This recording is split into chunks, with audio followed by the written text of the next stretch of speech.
wanna stay here, no. Ain't gonna keep it low now. If you wanna go, let's go. Let's wrap it up and hit the road. I just got an awesome vibe, striking the winner post now. Liberty's on my mind. We've taken off, we've left the ground. You gotta understand that we get one chance, one chance. You will never regret the things that we'll do. 'Cause I wanna drive through the summer night. And when we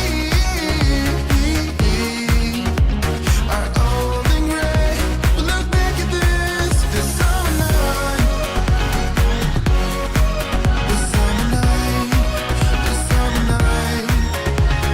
Sleeping in the back of a van, roaming in the wilderness. We don't ever need a plan. We'll be alright, just you and I. Singing from the top of our lungs, dancing by the lakeside. Gonna do it while we're young. In a moment it will all be gone. You gotta understand that we get one chance, one chance. You will never regret the things that we'll do. 'Cause I wanna drive through the summer night. And when we are old and gray, we'll look back at this summer night. The summer night, the summer night. The summer night, the summer night. Someday we will look back and our hearts will be whole again. I want to remember all that happened to us. 'Cause I wanna drive through the summer night. And when we are old and gray, we'll look back at this summer night. The summer night, the summer night. The summer night, the summer night. Oh, the summer night.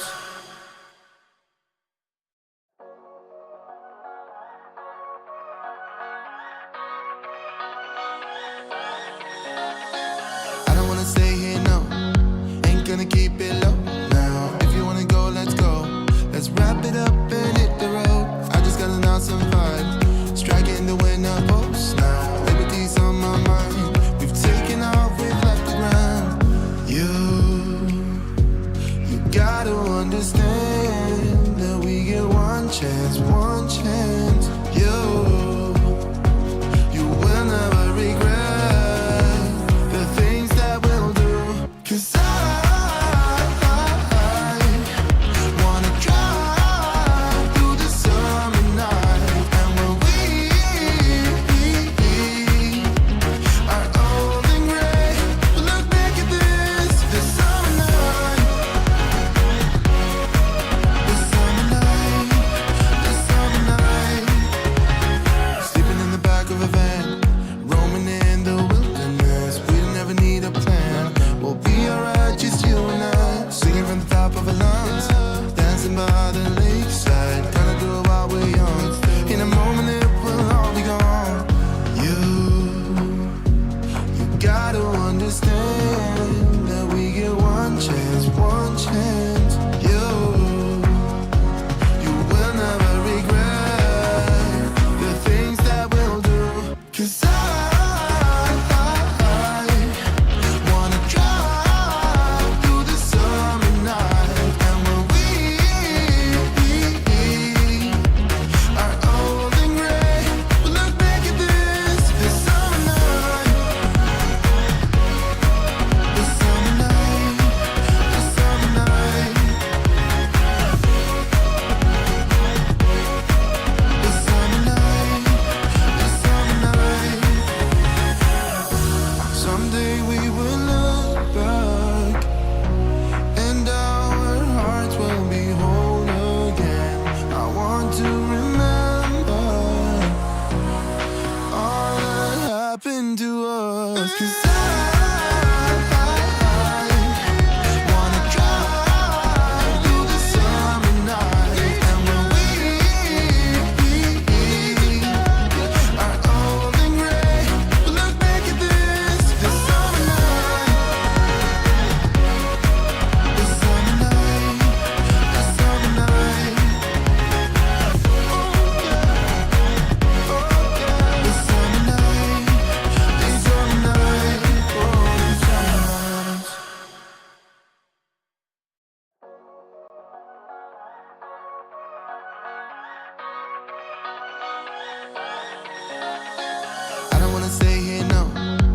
gonna keep it low now. If you wanna go, let's go. Let's wrap it up and hit the road. I just got an awesome vibe, striking the winner post now. Liberty's on my mind. We've taken off, we've left the ground. You gotta understand that we get one chance, one chance. You will never regret the things that we'll do. 'Cause I wanna drive through the summer night. And when we are old and gray, we'll look back at this summer night. The summer night, the summer night. Sleeping in the back of a van, roaming in the wilderness. We don't ever need a plan. We'll be alright, just you and I. Singing from the top of our lungs, dancing by the lakeside. Gonna do it while we're young. In a moment it will all be gone. You gotta understand that we get one chance, one chance. You will never regret the things that we'll do. 'Cause I wanna drive through the summer. And there we go. I got a bit caught off watching a little video. But yeah, here we are. As you can see, I have taken out my little White Mage in the default job attire, to say something. I will be needing to, yeah, distance 65, Manalas, yeah. I'm gonna need to, upgrade this. Actually, should check out. I mean, the thing is, I still don't know exactly what the stat priority is for White Mage. I need to do a bit of research because I just started playing this. So far, I mean, I've enjoyed White Mage. Don't get me wrong, I really enjoyed leveling White Mage. It was a lot of fun, and it's a great healing job. But it is one of those jobs that really suffers when you're doing level sync stuff. Because your kit just disappears. One done, you're like, yeah, sure, I can heal this. This is fine. I have a bunch of stuff I can do. And then you go to the next one and you have cure 1. But okay, let's head off to the place with the role quests. There's only 2 role quests left to do. There's only 2 quest lines. Healer and ranged melee DPS, which is this over here. And that's gonna be Bard, which is my next job to level up after White Mage. Yalamigan delegate Juratsahan has grim news to convey. Ooh, this is for Dola and our dear old friend Radon. Nice bit of experience, not bad. Not best, but not bad. It's a good chunk of money. If you are ready to lend us your aid, I'll apprise you of the situation. We've received reports of a creature believed to be a blasphemy stalking the streets of Alamigo. Troops have been assigned to track and slay the beast, but there are likely to be casualties. With most of our healers posted elsewhere, we had thought to petition you for aid. I don't think you need better soldiers, not more healers, but if I must, I will be glad to help. I'm a good guy. Once again, we're in your debt. We shall inform Commander Aldin forthwith. My comrades in the Immortal Flames will be glad to have you watching over them. You see, as there have been no sightings of any blasphemies in our lands, we have joined our Alamigan allies in their hunt for the fiends. Trouble is, the majority of our own healers are working day and night to treat the tempered Imperials captured at Pagalthan. I had to read that twice. For that reason, we too will be glad of your help. Your presence alone will be great comfort to the troops, I'm sure.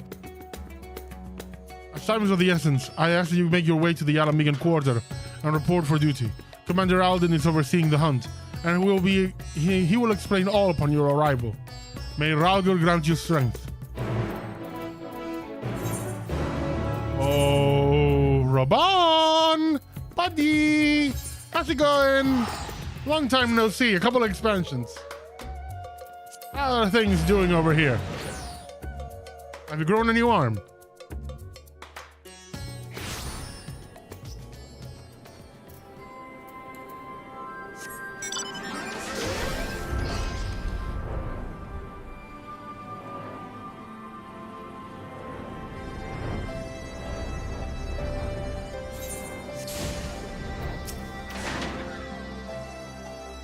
Master Glinfang, we were told you were on your way, but this is even quicker than I expected. Yeah, I used the etherite. It's quick. I'll tell Commander Al that you've arrived. One moment, please. I'll try to do my best, Roban. Glad you could join us.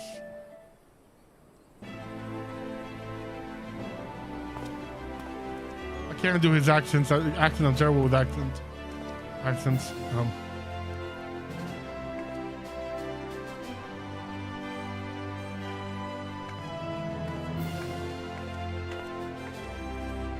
Now that the far greater crisis has been resolved, we may and must turn our undivided attention to matters of a smaller but not less deadly scale. I'd like nothing more than to hear about your recent adventures, but I'm afraid such pleasantries will have to wait. Well, that's a big one. As our man in Thafnir will have told you, a blasphemy is loose in Alamigo. When it first appeared, the city guard were able to get most of the bystanders to safety, and for a mercy, those caught in the chaos only suffered minor injuries. But the fiend managed to escape and has not been seen since. We must find it, and soon, for as long as it remains at large, every man, woman, and child is at risk.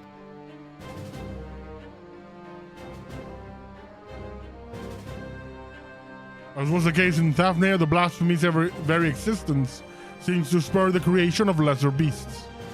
The longer it is allowed to roam free, the more tragedy our people will suffer. Are you certain it's a blasphemy? Aye. There were several eyewitnesses who gave the same account. A man walking through the Alamigan quarter fell to his knees all of a sudden, and a moment later transformed into the monstrosity we now pursue. I mean, he could be a villain for Power Rangers. Those transform too. But beyond the fact that he was a young Highlander, we know next to nothing about him. Even the descriptions of his appearance are too vague to help identify the lad, and we've no clues as to his name or background. For all we know, he might not have even been born in Alamigo, might have been the son of refugees come to visit. There are other possibilities we're investigating, though. That said, I doubt his circumstances are unique.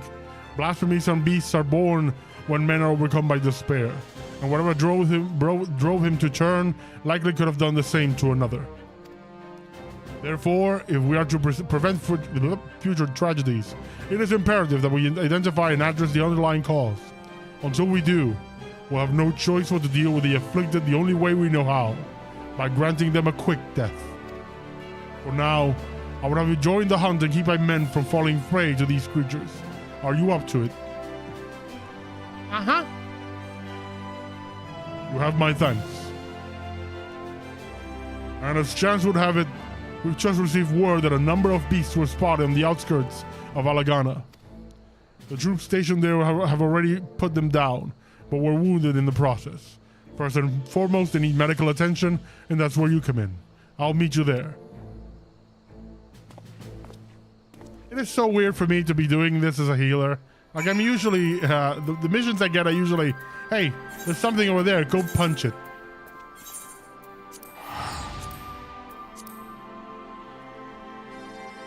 Also, I need to find some glam for the White Mage that is not a robe. And also that is not just a clone of this. Because, I mean, this jacket, there's one for the healer, and it's white, but, you know, no, I want a distinct appearance.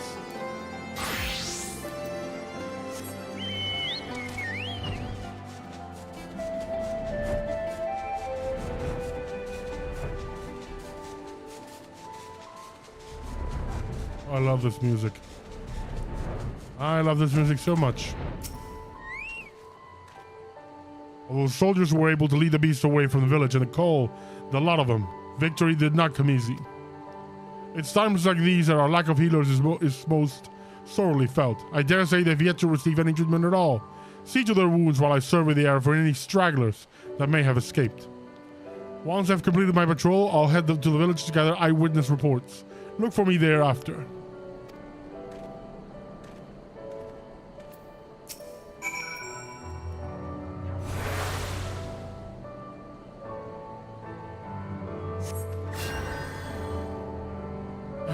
I saw them change right before my eyes. Those were monsters I killed, but innocent men. But it had to be done. There were others we had to protect. And thanks to you, I can continue to do just that. Once I've made my way back, I'll give a full account. The families, they'll understand. I don't think so, buddy. That's a rough situation to be in.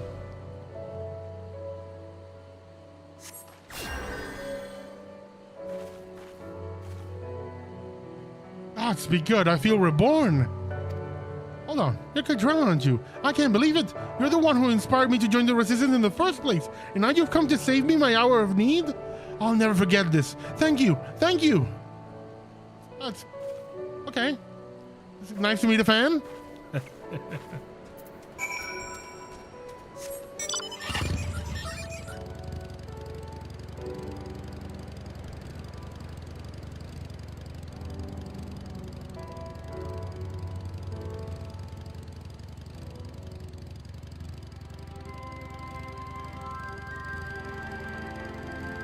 Involved. What are you doing here, buddy? It was good of you to come all this way, but I never doubted for a moment that you wouldn't.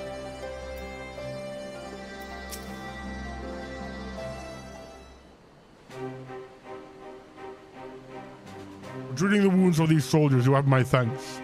And theirs too, no doubt. It seems that we're indeed successful in slaying all the beasts. If my search is any indication... Sorry. It seems that we're indeed successful in slaying all the beasts, if my search is any indication, but we must remain vigilant. I've also spoken with several people who witnessed the moment of the transformation, though the ordeal has understandably left them rather shaken. I hear you've been through a fair few of ordeals yourself, Kadrell.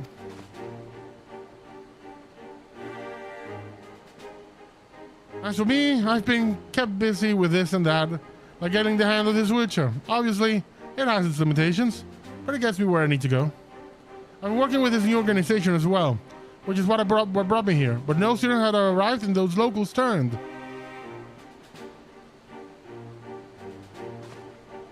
Ragnfrid, I heard you were there when it happened. What can you tell us? The ones who underwent the change are the very people we were trying to help. Perhaps I should explain from the beginning. The meeting Lees held in the royal palace marked a turning point for all of Gurabania. It spurred us to open a dialogue with peoples and communities we otherwise would have shunned. But there are still so many problems to be addressed, and countless souls struggling to build new lives for themselves. I decided to form a volunteer group, the Silver Griffins. Our main concern is the welfare of Alamegans who sided with the Empire, for whatever reason, and helping them find their place in society, in particular the surviving families of the Crania Lupi.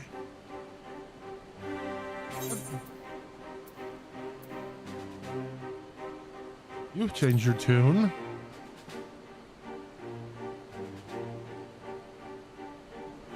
Make no mistake, I've not forgiven them. I don't have that in me, and I doubt I ever will. But the memory of that day in the palace, of Fordola asking to be locked up again after saving us all, it stayed with me. Got me thinking about why she and the other youths would commit such atrocities. Why they'd swear to serve the Empire, and the answer was simple. Because they'd seen what we'd seen and suffered much the same. In a hell where all were condemned just to betray one brother to save another. That's how the Garleans win. Not by breaking you, but by making you break yourself. By making that choice the right one for a man at the end of his tether. Healing only begins with liberation, and some scars never will regardless. Those who've returned from foreign lands may have difficulty carrying out a living here, but the ones who pledge allegiance to Garlemald, this is not the Alamigo we dreamed of. But after 20 years of misery, I'll not see it all thrown away because we can't come to terms with the past. That's why I formed the Silver Griffins, to see that no one is cast aside. It's a cause I support, and it's what brought me here today. I've been acting as a mediator. Aye, and in the short time he's been with us, he's proven himself a natural. But despite our early successes, the families of the Skulls continue to refuse our help. I think I see where this is leading.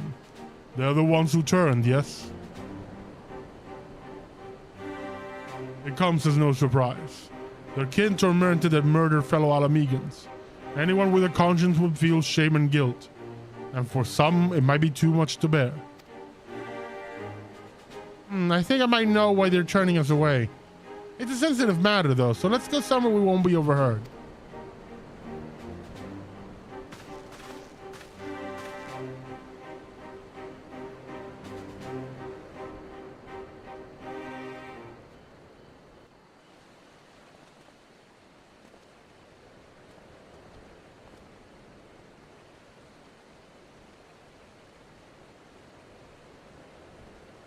It's about one of the men who turned. I saw his memories. With the Echo. I'll not pretend I understand it, but tell us what you learned. So the Echo is basically a lorddom power. I can see them. We can see the memories of some people and some of the past of situations we're dealing with. It's convenient, really convenient.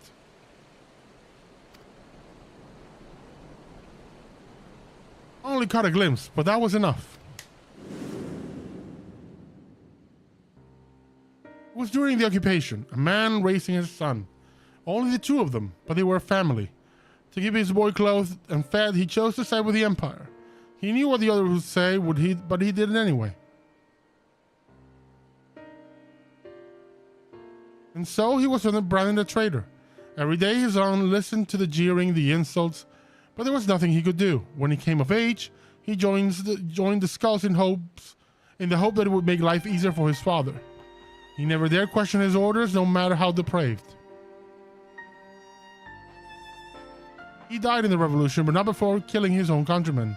His father wept not for the betrayer and murderer, but for the man he could have been. He blamed it all on himself, right up until the change took him.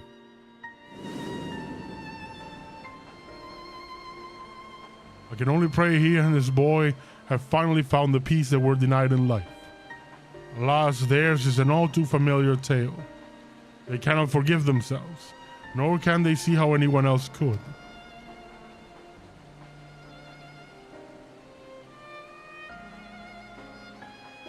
The sins of their kin weigh heavy on them. They think themselves undeserving of our compassion.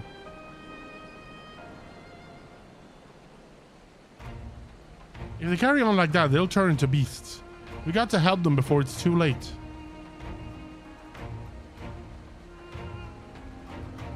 Growing up half Garlean and Alamigo, I know how it feels to be shunned and hated, to hate myself. But so long as we give ourselves and others a chance, we can change for the better. And while I might not be as clever or eloquent as someone like Alfino, I know I can make a difference. I might not be quite the swordsman I used to be, but I'm still a fighter at heart. And I owe it to Abba and Ollie to make most of this life so long as I've got it. We Silver Griffins will give our all to see that no more beasts or blasphemies ravage Gurabania again. So, Commander Alden, do we have your approval to continue our work?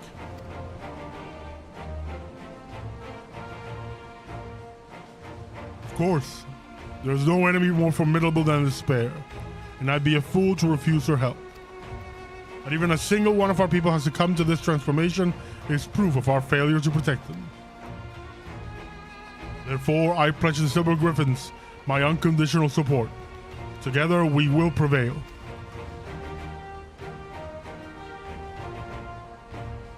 Now that with Cadrell in hand to aid the troops, I believe we are ready to face any beast we encounter.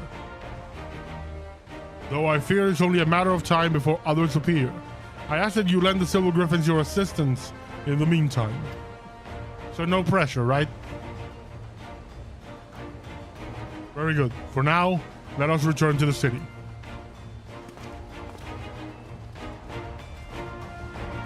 So no pressure is what you're saying.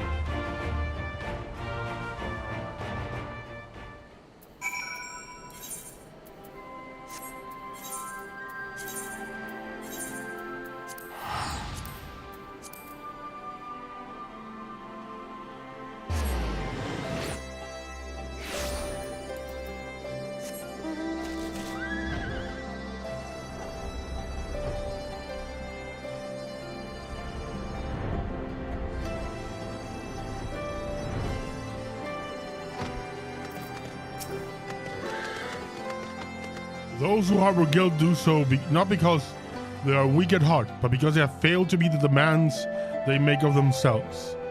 So it's the same for me when I believed that my failures had led to the Sultana's assassination.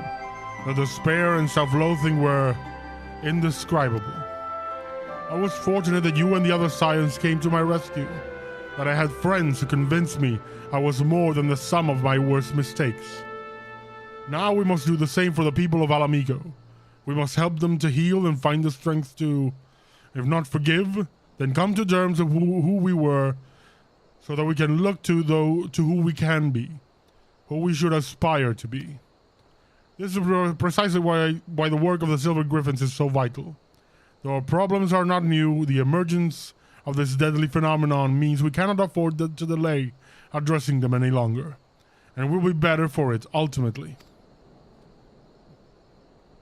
Once we decide our course of action, you'll be the first to know. Until then, may Ralgur watch over and keep you.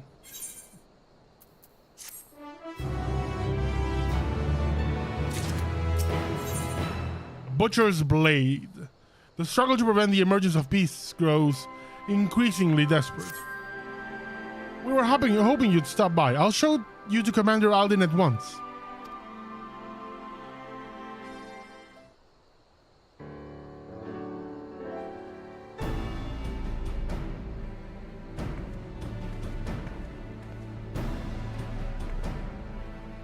A welcome sight as always, Captain.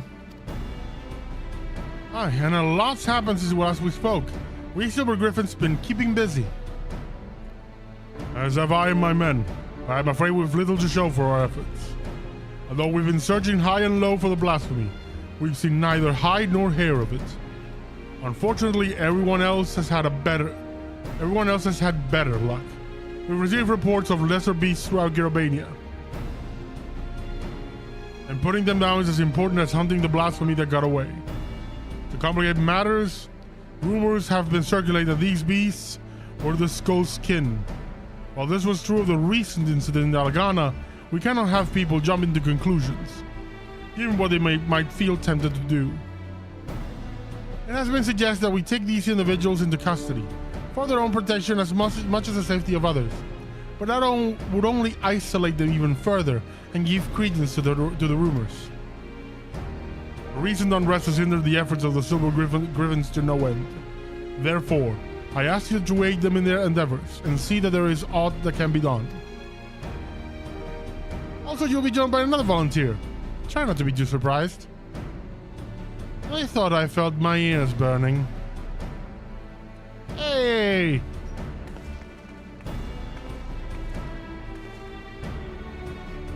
I said I don't need a keeper, but did they bloody listen? Did they bollocks? Come on, don't be like that. This is what you agreed to. Besides, you never know when you might need a healer. And there's none better than Cadrell. Thank you. I've been a healer for a week. He's right. You've earned a measure of trust, and this shouldn't be taken to mean otherwise. Because thieves, are we now? And there's no need for this sodding collar, aye? Well, no, it's not coming off anytime soon. But if this is how it's gotta be, then fine. as long as he keeps out of my way. I want the two of you to visit the Silver Griffin's headquarters in Alagana. Several families of the Crania Lupi have agreed to meet with him, and we could do with a measure of precaution.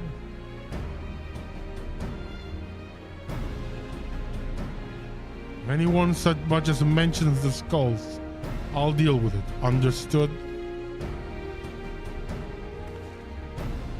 Let's get this over with. You're kinda intense, lady. She's as much at risk of turning as anyone. Maybe even more so. You don't need to the echo to see the weight she's carrying. She's still not got a handle on her own echo either. Sometimes the visions come without warning, and with such force, it's all she can do to stay standing. There's no telling what might happen if she comes face to face with the family of her former comrades. So look out for her, please. Oh yeah. Ordula ain't so bad. I wish there was more I could do for her myself.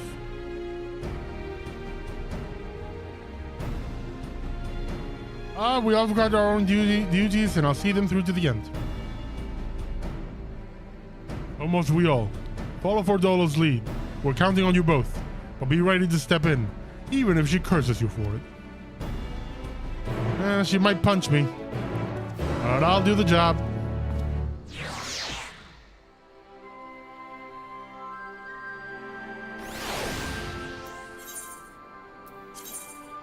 Time for another Alagana visit.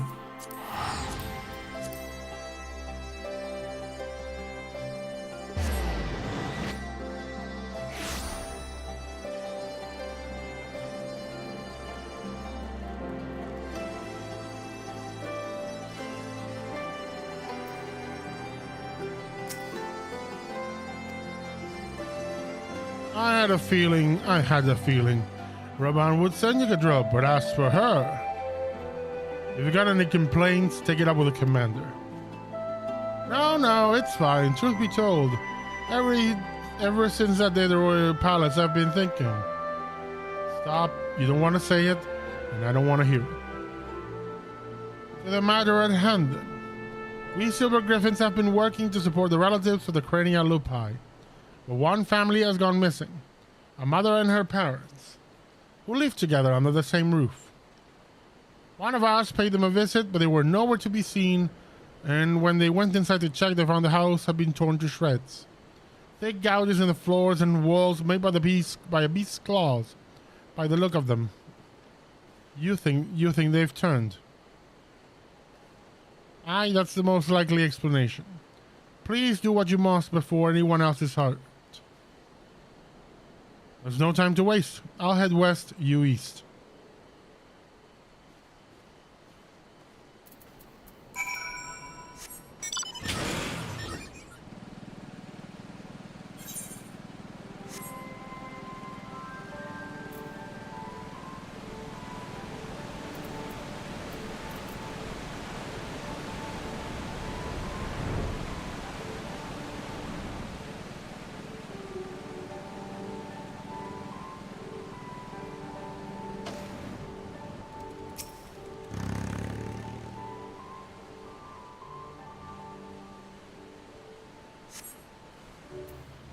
Hell beast.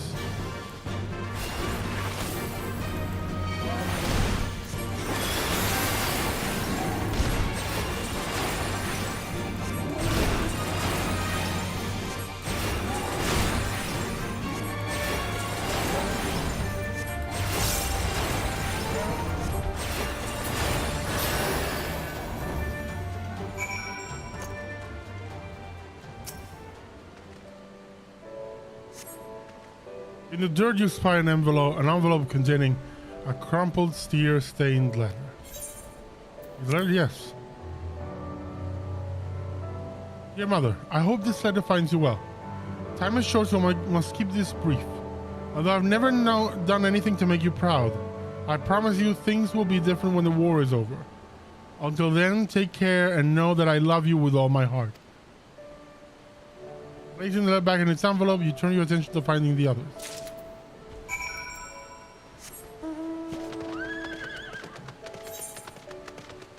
Well, now we have to fly for them.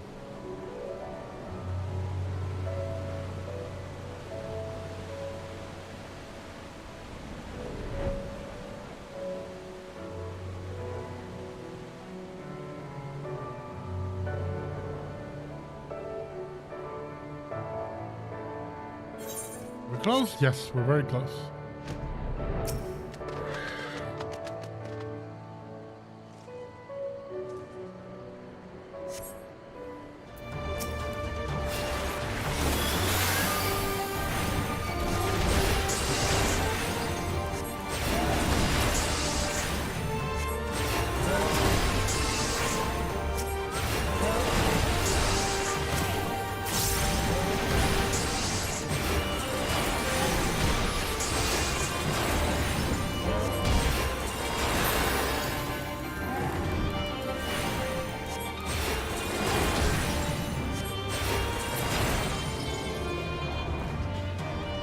Iron-worn wedding ring.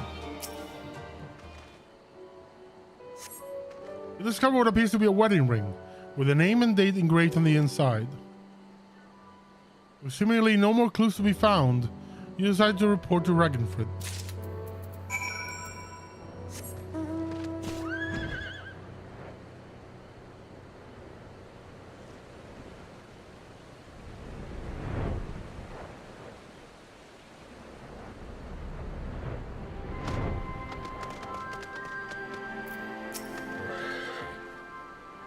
Are you able to find anything?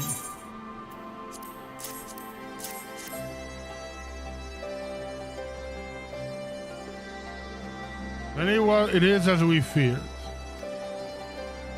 I found and killed the third, who was carrying this.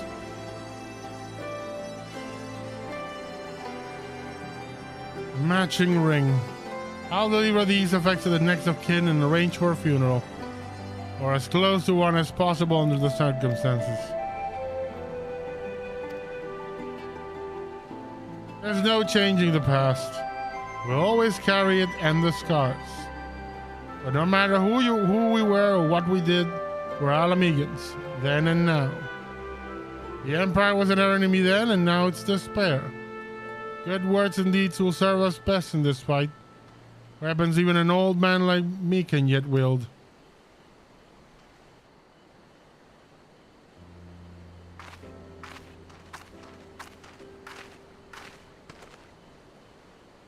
Thanks to the two of you, the missing villagers may finally be laid to rest. I and the other Silver Griffins will redouble our efforts to prevent any further tragedies. I finished checking the wares, sir. Everything's in order. Good work. Take a rest, lad. You've more than earned it.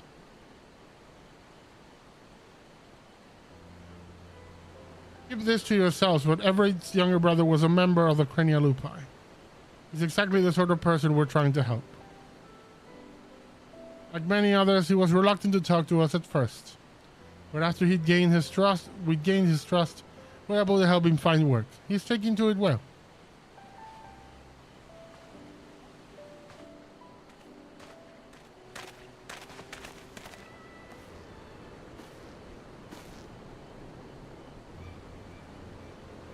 It's her, the butcher.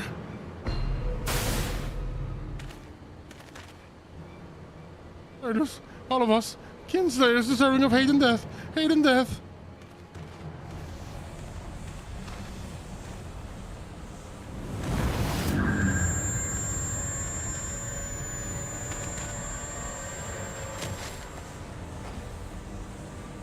Get back! Get back!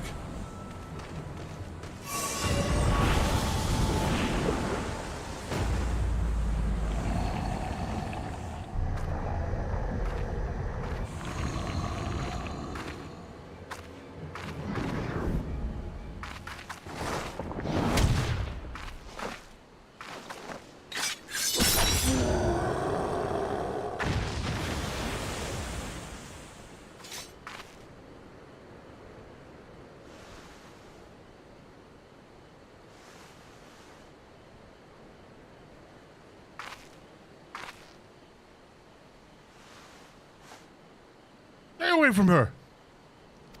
Oh, stay away from her, women's voice. Nola saved your girl's life.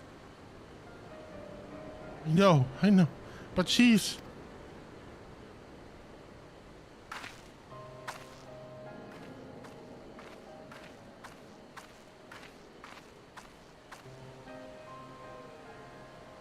Happened in an instant. The poor lad. But it had to be done without hesitation. Would have been much worse otherwise.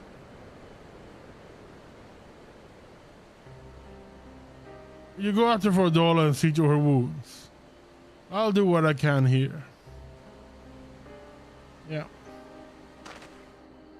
She just had a big blast of the echo. That's gonna be rough.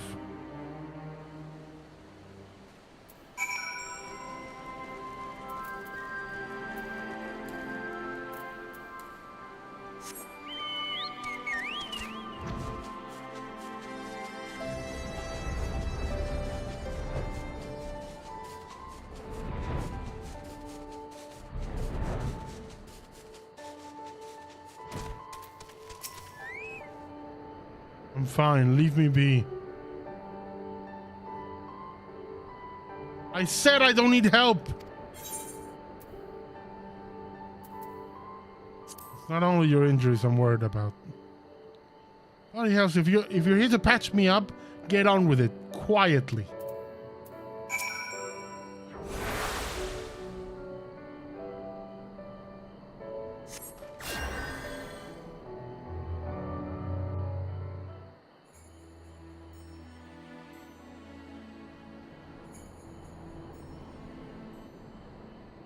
Curl can't change its spots. There's no washing the blood off my hands, nor would I even if I could.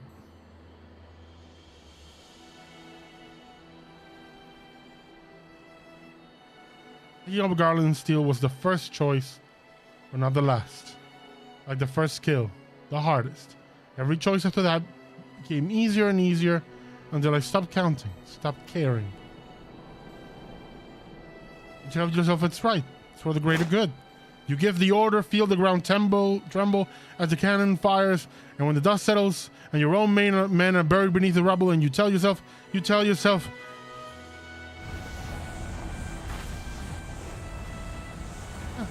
me too. I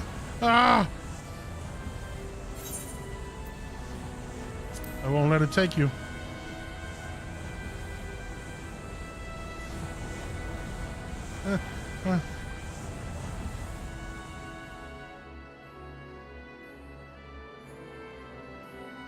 That man in the village.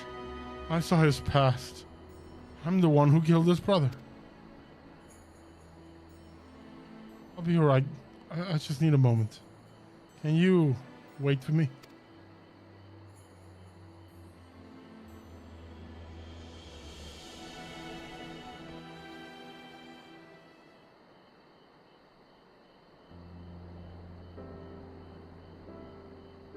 Oh, for those having a rough time. Everything the skulls fought for, the sacrifices we made, the things we did, in the end, it was all for nothing. Sometimes I look back on the road I walked and the bitterness I can still taste, and I wonder, if I'd grown up in another time, another place, would I have done the same to different people? Or is it always in me to be me? All I know is everyone would have been better off if I'd never been born. But I was, and I dragged others into a hell of my own making. I remember these two brothers in particular, childhood friends of mine. The older one enlisted with me, but the younger, he would never have made it as a soldier. He was too kind, too good. Answer died at Specula in Imperatoris, but his brother is still out there somewhere. Now that I've got the courage to face him after what I did, I hope he's found the life he deserves. I met a former school called Rudolph.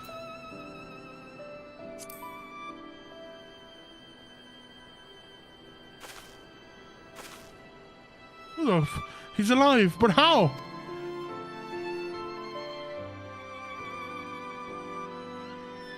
I'm glad he made it out, but too many others didn't. Too many others need our help. I helped make this blasphemy, and by Ralgar, I'll kill the bastard if it's the last thing I do. Anyway, that's enough out of me. I'll be heading back to the city to make my report. I suggest you do likewise.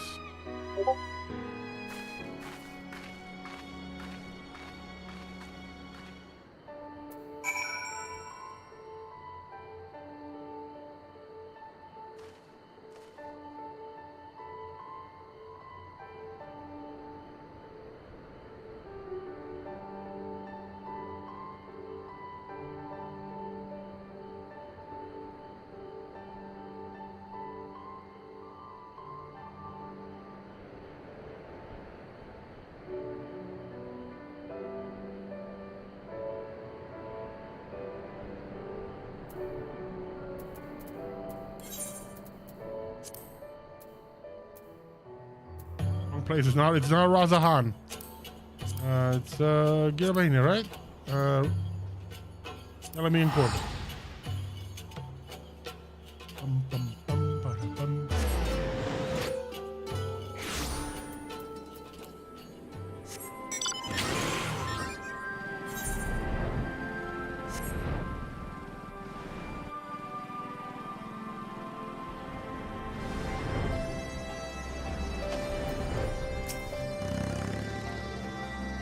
Welcome back.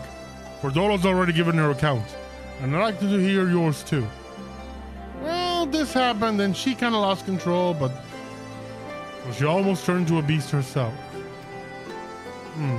We'll have to take that into consideration before sending her into the field again. As far as events in Algan are concerned, the two of you did well.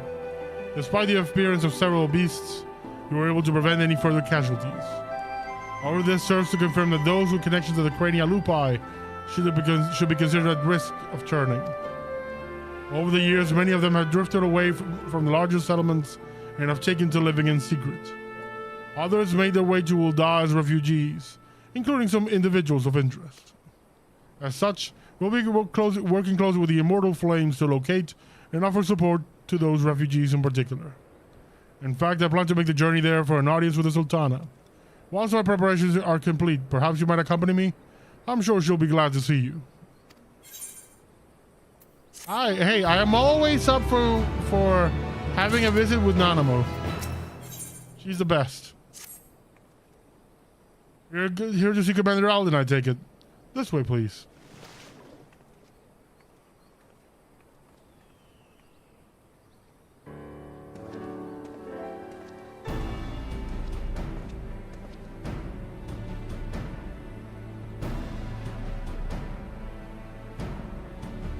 A request for an audience with the Sultana has been accepted. Before we depart, I'll share what we've learned since last we spoke. The blasphemy continues to elude us, all the while driving others to succumb to despair and turn. Even with Alamigan and Ul'dah forces searching for signs of the beast and more potential victims, we've yet to discern a pattern in the chaos. Nevertheless, if our blasphemy is like the others, its behavior is likely dictated by the passions and regrets of the man it once was. Therefore, information concerning him and the life he led may help us to track it down before he strikes again. We don't want people to shun the families for the skulls any more than they already are, but the fact remains that the vast majority of the beasts have been born from them. They're the ones of greater risk of turning, without question. Ordora concerns me too. She came close to transforming once before, so I think it might be best if we keep her out of this after all.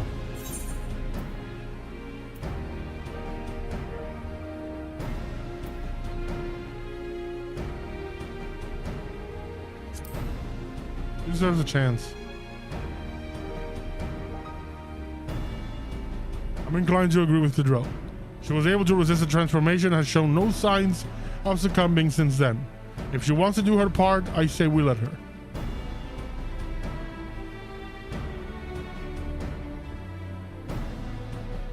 If only I could go in her stead.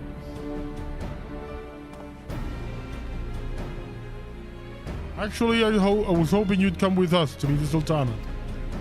I believe she would benefit greatly from your understanding of the struggles our people face. You'd gain from the experience too. While she's not the sort of to brandish a sword and charge into battle, you'll soon discover she's a champion of her own arena, and brave as any warrior. Nanamo is a badass. No one should ever underestimate Nanamo Uldamo. I doubt she's had much to learn from the likes of me, but it would be an honor to make her acquaintance. Ironval and I will go ahead and wait for you in the hustings strip. We'll see you anon.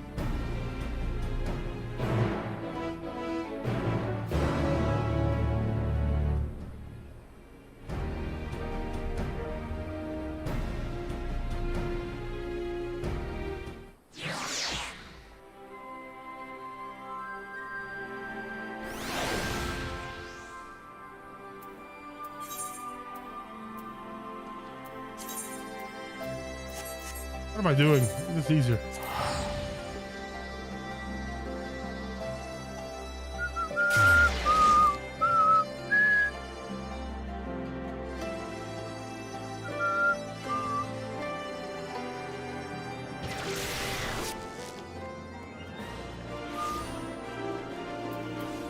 And now we go to the housing strip.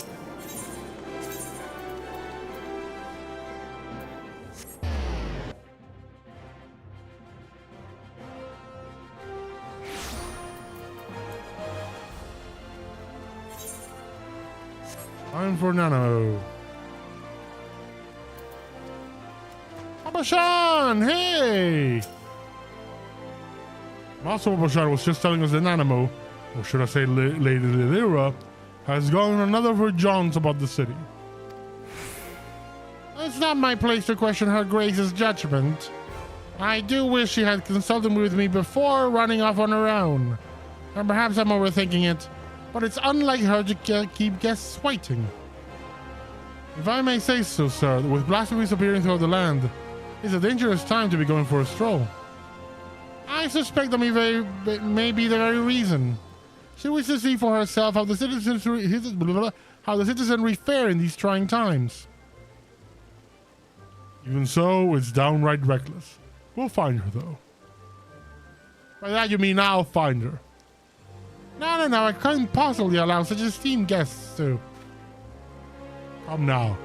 We might be here on official business, but we're all friends. And as you may remember, I have a knack for tracking down errant sultanas. Some might say that knack is rather charitable. Ahem. I should be glad of the assistance. I'll take a look around here. Quizzing the locals will give me an opportunity to learn of recent goings on in Ul'dah too. Well then, there's no time like the present. Fear not, with me on the case, this will be over before you know it. Oh, now I'm gonna bet I'm the one gonna find her. Let me change my pet. Why not Athena may not be the more appropriate. Okay, let's go with Gigi.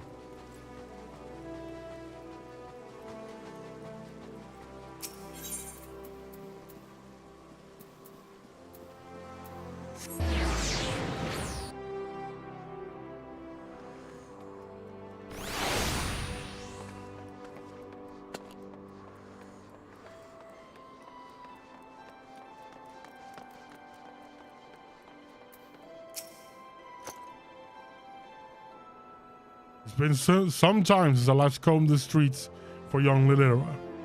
As a matter of fact, Papa Shan and I will compete to see which of us could find her first. As I recall, most of the contests ended in my favor. The trick, you see, is to look past the disguise and pay attention to the gestures and mannerisms. The tiniest movement that give her away. Come, I'll show you how it's done.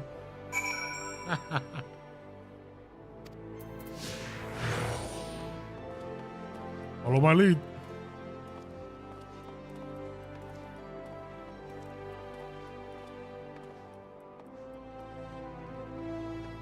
She's fond of perusing the stalls.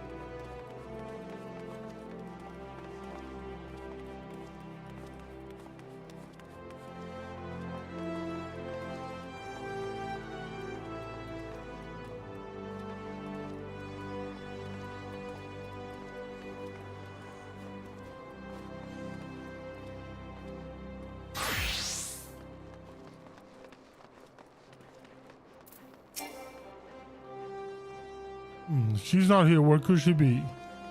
Or she's been abducted.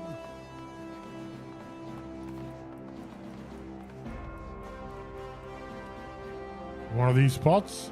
Perhaps not. You're not very good at this, are you, Raban?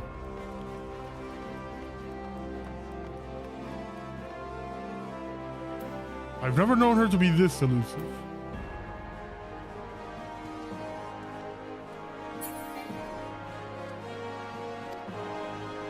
Oh, that's good. After all her usual hunts. So unless she's hiding inside a barrel or something equally nonsensical, she must be elsewhere. Oh, so why did she choose now of all time to run off? What if she's being a doctor or run afoul of a beast? There's no need to assume the worst. We should keep looking. You're right, I know, but it's hard not to worry. Where could she be? Come to think of it, something that Bashan said caught my ear. He thought Nanamo went on this excursion because of the emergence of the blasphemy and the beasts. To better understand her people, how her people are coping with the situation.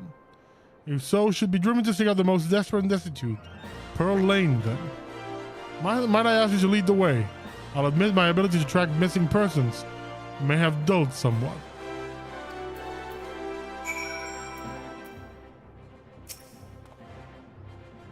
Pearl Lane has ever been plagued by pickpockets and the like.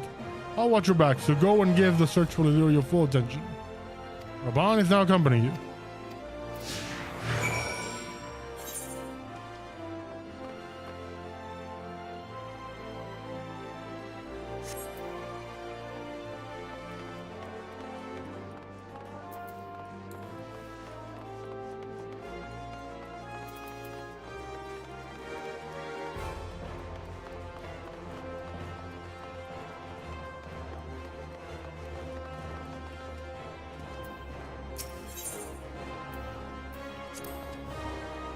While it may not be immediately obvious, conditions here have improved considerably of late. Her Grace continues to support the rebuilding efforts in Girobania, which has led to a creation of jobs for many of the locals, both here and the other side of Belzer's Wall.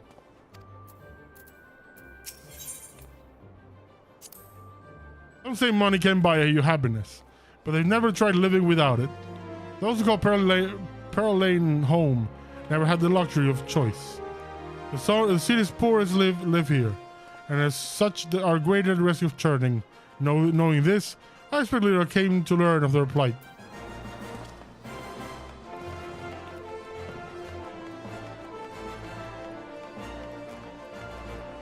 Kniving ne'er-do-well.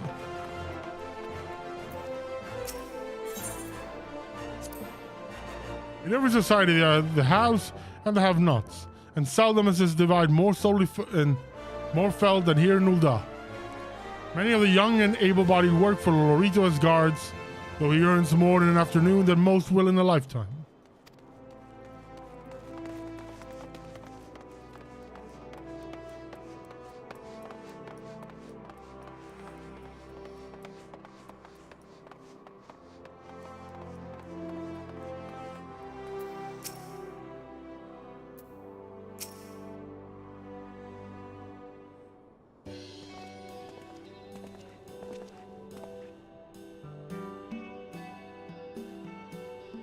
There she is.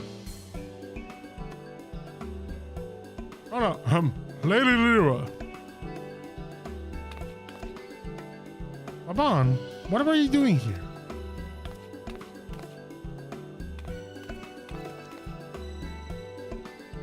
And Cadrell too. Why, I'm glad to see you both. Our meeting is not yet due to commence for several bells. What is the meaning of this?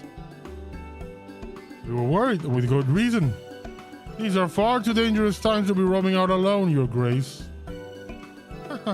Some things never change, but I assure you, I'm quite capable of looking after myself in my own city of all places. More importantly, I wish to observe firsthand how the people have been faring of late, that I might be better prepared to participate in our discussion later. But I have finished. You'll be comforted to hear. And pray allow us to escort you to a more amenable surroundings. Would you care to ride on my shoulder? Certainly not. You have already attracted more than enough attention.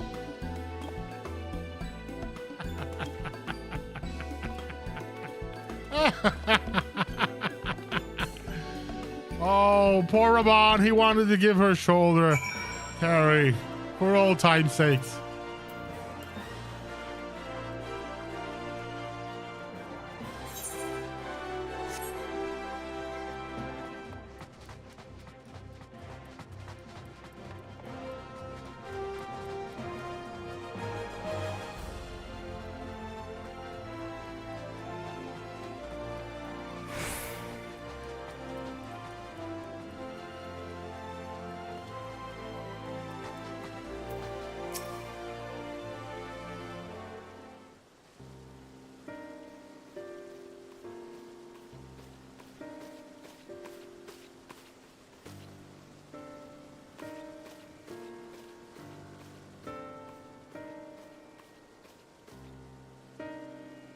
Thank you all for making the journey here to find during these difficult times.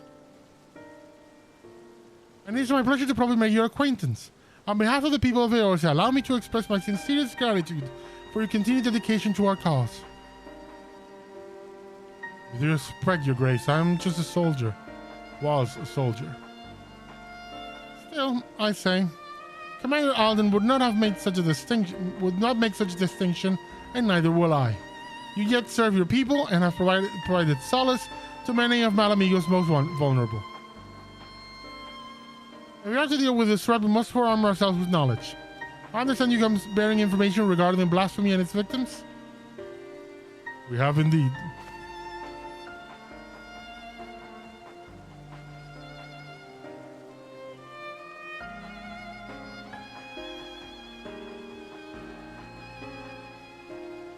Hence the need to locate the families of the Crania Lupi members who have fled to Thanalan. There is no end to the struggles faced by Alamigan refugees, and those who once pledged allegiance to the Empire are no exception. But rest assured that irrespective of their past, all will be treated with an even hand. All will be afforded such aid as I am able to provide. Magnanimous as always, Your Grace.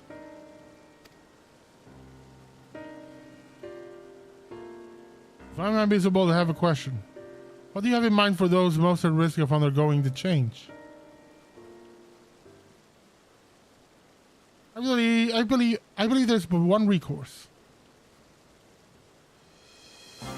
Earnest and open dialogue. While some are born into unimaginable wealth, others suffer great hardship and oppression. The circumstances of our birth are beyond our control. Our fate subject to the winds of the gods, some would argue. I once thought myself a prisoner of my fate, a figurehead, helpless to watch on as my people starved, a powerless puppet. I wanted nothing more than to cast it all aside, to free us all, but failed from my naivety, and then was afforded a second chance for my privilege. The world is unfair, terribly so, but we have the power to push back against the inequalities and injustices, if not overcome them on blessed occasions. To love our neighbor and share in life's bounties, to open our hearts and come together as one. For words never been spoken.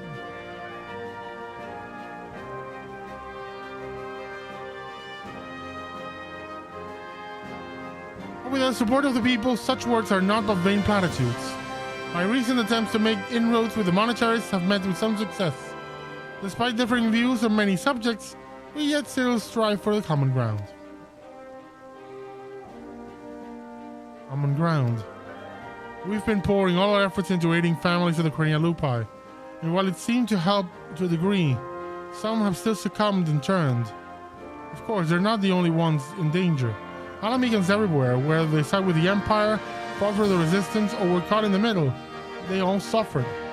They all wake up in the night at times, haunted by memories of this death and despair. We know what can happen if those feelings are left to fester. The legacy of the Imperial occupation will not soon be forgotten. But rather than seek to forget, maybe it is necessary to remember, to acknowledge and accept the truth of it, that they may probably mourn those who they have lost. Aye, a remembrance. I propose to hold a memorial ceremony for those who died during the war. Everyone, no matter who they were or what they did. Let them be loved. Let them be hated. But above all, let them be remembered. And in the remembering of the dead, in their honor and their sin, we, the living of Alamigo, may yet find a sliver of common ground. It's a noble sentiment, but bringing together people who have reason to distrust one another and risk inflaming tensions could be a recipe for disaster. Then again, we cannot keep ignoring the merit in the room and do nothing to address the situation. As long as we leave it to the individuals to decide whether or not to attend the ceremony, I think it's worth a try. Organizing an event like this will require a great deal of effort, so I offer my full support. Once you know what's needed, come to me and we'll put the plan in direction. Obviously, some will balk at the idea, which is perfectly understandable. So I'll be listening to their opinions as well. After all, we want it to be a ceremony that brings Alamegans together. And I was wondering, Your Grace, if I may ask about your approach to, well, talking to people, winning them over. As you can tell, I'm no politician, so I'd be grateful for any advice you can share with me. Oh, I should be delighted to. As a matter of fact, I have a number of matters which I wish to discuss with you. And on that note, I suggest you and I return to Alamigo.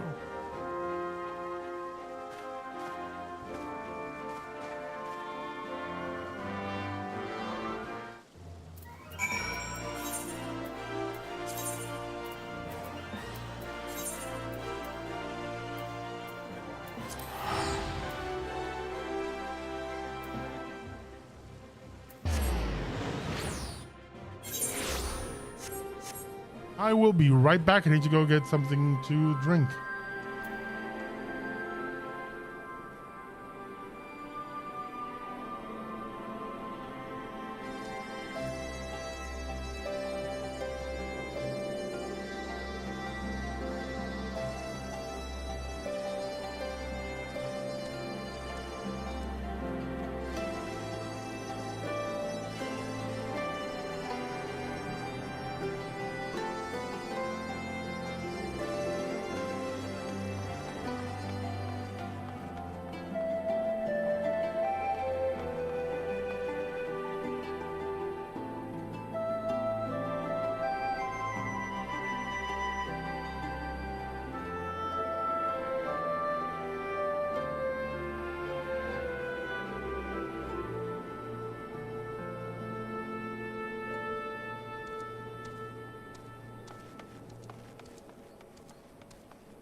Okay, let's do it.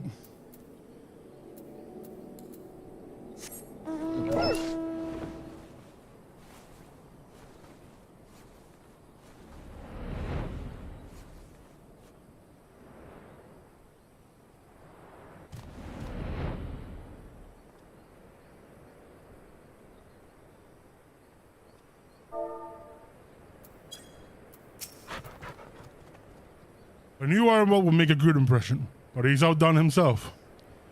Not only has he found a new avenue, a new written life to explore, he's taken it with a considerable aplomb. And while his proposed memorial ceremony is bound to have its detractors, I have faith that many will come around. Not all, but enough, I pray. For our part, we must stand at the ready for whatever may occur. I shall send word if there are any developments.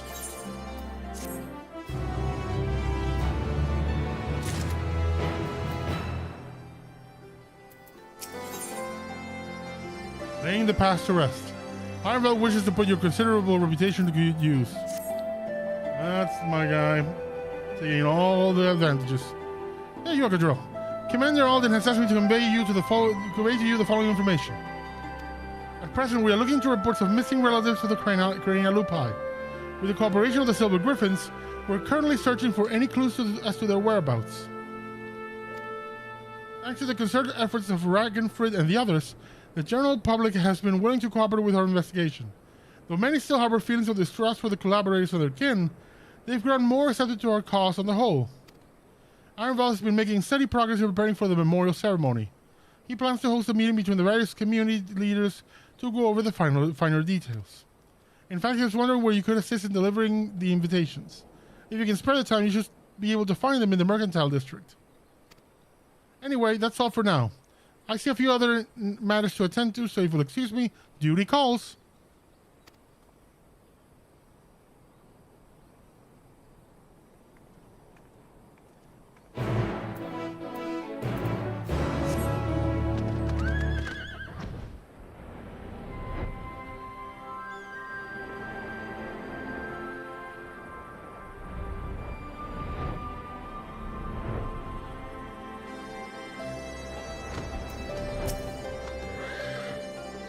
Thanks for coming.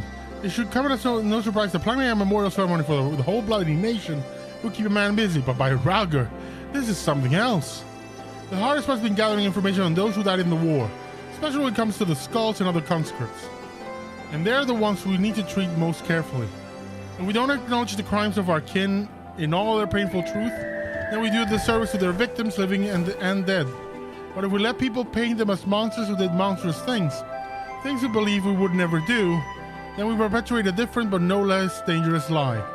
As for preparing the event itself, I'll be holding a meeting with members from each of the settlements around Eurobania. I've sent invitations to most of them already, but I was hoping you could help me with the last two.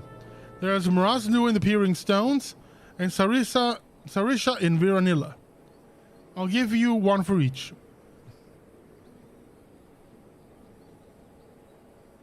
To be honest, I wouldn't be surprised if they refuse, considering how the people suffered at the hands of the skulls. But I hope we can remind them that deep down, we're all just people trying to survive, to protect our loved ones. We may have driven the Empire from our lands, but as long as we hold fast to the grudges born of their attempts to divide and set us against one another, we'll never be free of their legacy of cruelty. With that in mind, I've included an account of my experiences with the Silver Griffins and the people I've met, victims, collaborators, their friends and family, men and women who lived through it all, survivors. Even if they refuse to join the ceremony, at least they will know and hopefully understand our reasons for holding the event. Granted, I've not had much practice in writing important letters, but I think they'll get the message. You being the one to deliver them will make a world of difference, I'm sure. Take care, won't you?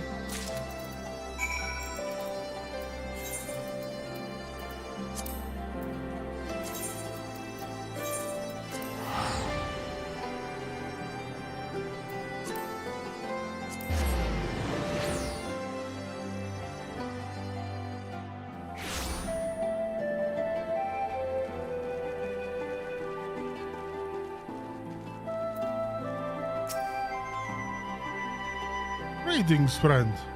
It has been too long since last we spoke. What brings you to my village? I got for you an invitation.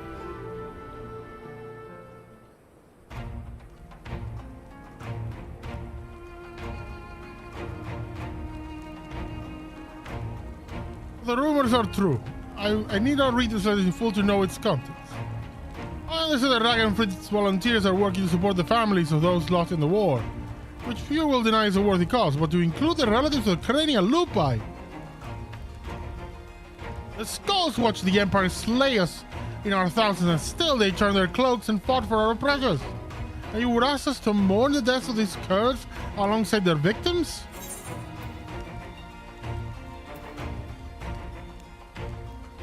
I ask only that you read the rest of the letter.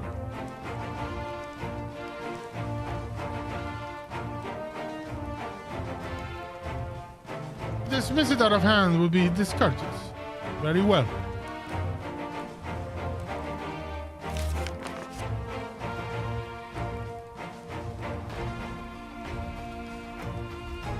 Family. As known, my tribe is my family. I know all too well the responsibility that brings. I would do anything to protect them. Anything.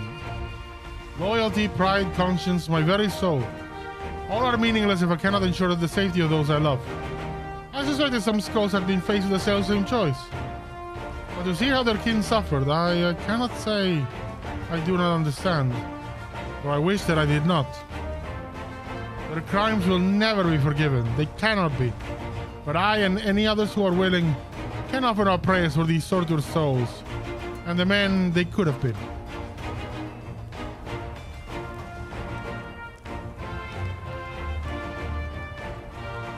I accept the invitation, not on behalf of the M tribe, but as Miraz Nun. So I will put the question to my people that they may decide for themselves. I'm also eager to make acquaintance with the person who wrote this letter. He is not one to turn a blind eye to the bitter truth, painful though it is to confront. The meeting will be a perfect opportunity to take his measure.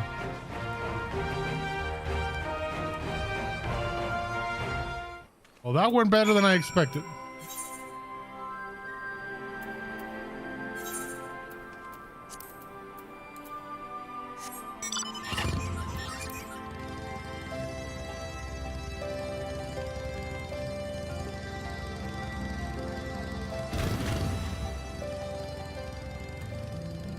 Are going to the snake ladies.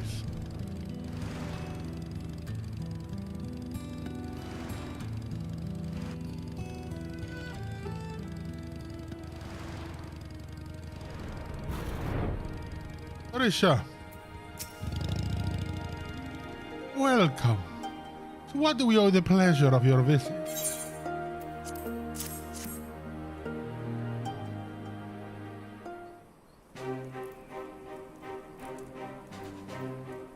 And it is as I suspected.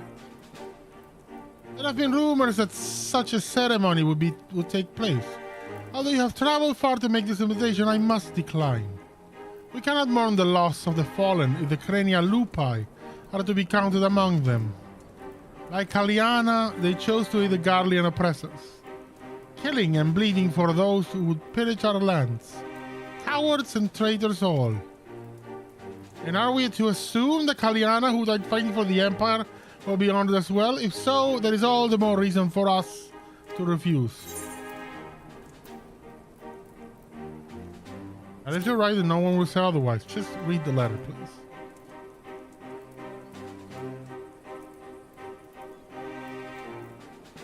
If you insist.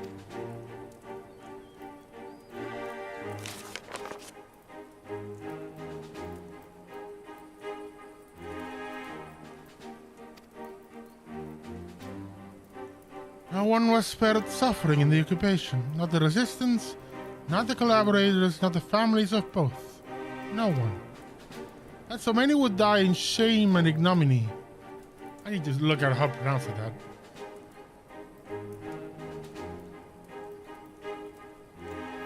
Wait, here it is, okay? Ignominy. Ignominy. So I was right. That so many would die in shame and ignominy, having sold their souls only to lose everything, is a tragedy and a lesson. If they are forgotten, then the lessons of their folly is forgotten. For the sake of this land we call home, I will join you in remembrance and implore my people to do the same. In mourning, may we strengthen our ties with our neighbors as well. By together facing our past, we can build a foundation for lasting peace and prosperity. It will be my honor to attend the proposed meeting, and I look forward to personally thanking your friend Adamwald for his dedication. I and my peers have much to learn from the example he has set.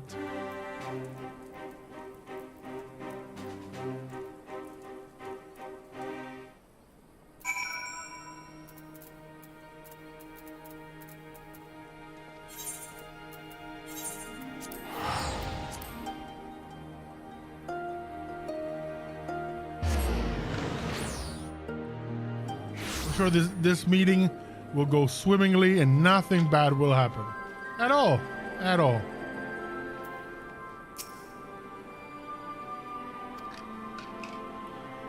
How do you fare in the fringes? They say that about me?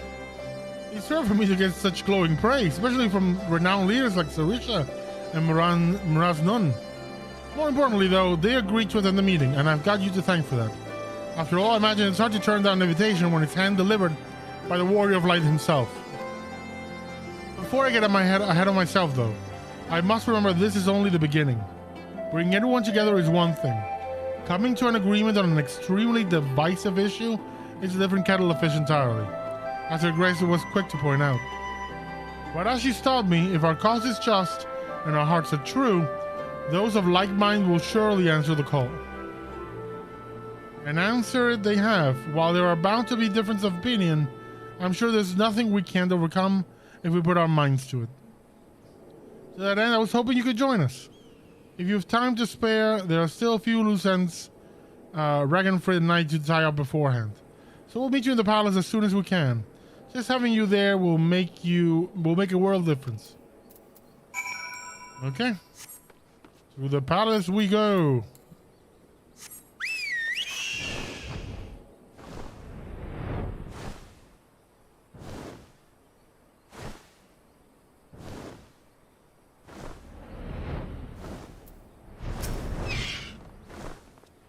Here for the meeting, yes? Will we see Lise? Or has she been completely cut from this?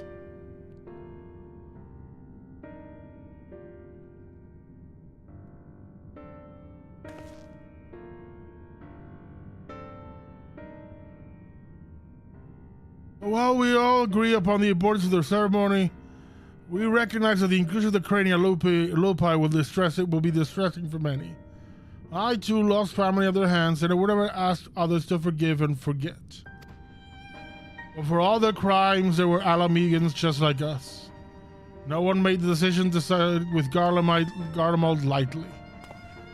They had a choice, and they chose to betray us. Who among us have not made difficult choices for kith and kin? And do not forget that Fordora chose to stand between us and a primal. What does that have to do with it?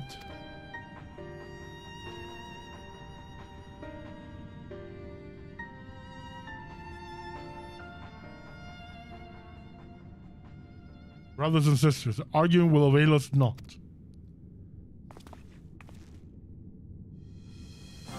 The fate of Alamigo rests on my shoulders and yours. On those of every man, woman, and child that calls these lands home.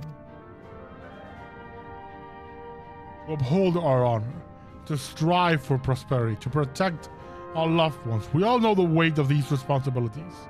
To us, the selfsame weight which drove many of our people to serve our oppressors, misguided as it was. And though they chose a different, unconscionable path, in the end, we all wanted the same thing. To deliver our families from persecution, they might live to see one more day. Because another day in shame and self-hatred was still better than none at all. The regretful dead are survived by their despair. A despair which threatens to drag us all into the abyss from where there is no escape. Now that it surely will if we welcome it in our hearts out of disdain for those we cannot forgive. But we Alamegans will not be so easily defeated. We will stand united and conquer this menace.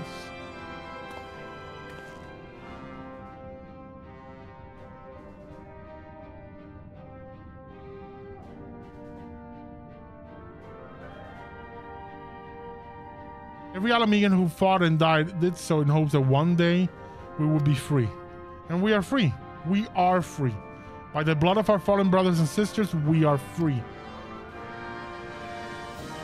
Free to lock away the pain and pretend it has no power over us until it festers and takes us in our beds. And free to lay it bare and let it breathe. To acknowledge and to mourn our people at their best and their worst. The past is ours to bear, all of it, for ourselves and for future generations, so that they needn't suffer like we did. Let's make Alamigo a nation where no man is left behind, where we can make all the wrong choices and still be afforded a chance to make a right one.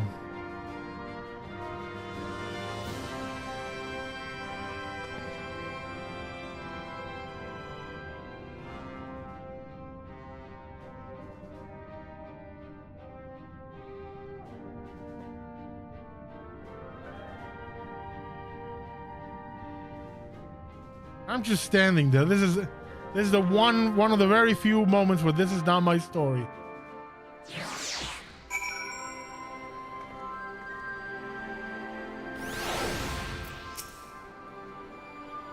I wasn't better than any of us could have hoped for. You have my gratitude for your part in the proceedings. We both know who the real hero of the day was. This was all Arnvald's idea, It was his words that finally won over the naysayers. Now that we have the community leaders on our side, we should have a much easier time convincing the rest of the citizenry. Of course, holding the ceremonies by no means our final objective. No matter what we say, some will refuse to attend. It is my hope, however, that it will still serve to provide a measure of closure for us all, and to ease the plight of the vulnerable and ostracized. Speaking of which, you will recall the incidents with Fordola and Alagana. The young girl she saved and her mother wished to thank her personally. Considering what happened last time, though, I have reservations. It will be a valuable opportunity to present a former skull in a more positive light. On the other hand, I don't need to tell you how unpredictable she can be. And that's before taking her echo into consideration. But that's a conversation for another day. Go and get some rest. You've earned it. Oh, poor Fordola.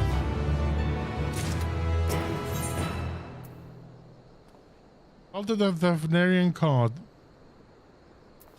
The blasphemy hunters may seem calm and collected from a distance, but you suspect something is amiss. Something terrible has happened. It's Fordola. She's escaped. She was accompanying a squadron out on training exercise. One moment she was there, and the next she was gone. I didn't think much of it at the time, but she's been acting strangely ever since she went to meet that mother and child. You know, the one who wanted to thank you for saving the girl's life. When I told Commander Aldin about it, he went charging off to Algana to ask them if they had any idea where Fordola might be. I thought about going after it, but when I heard you were headed this way, I reckon it'd be better to send you in my stead. Godspeed, Cadrell. Oh, buddy, what happened? Did they say something to her? Did they make her feel bad? It's...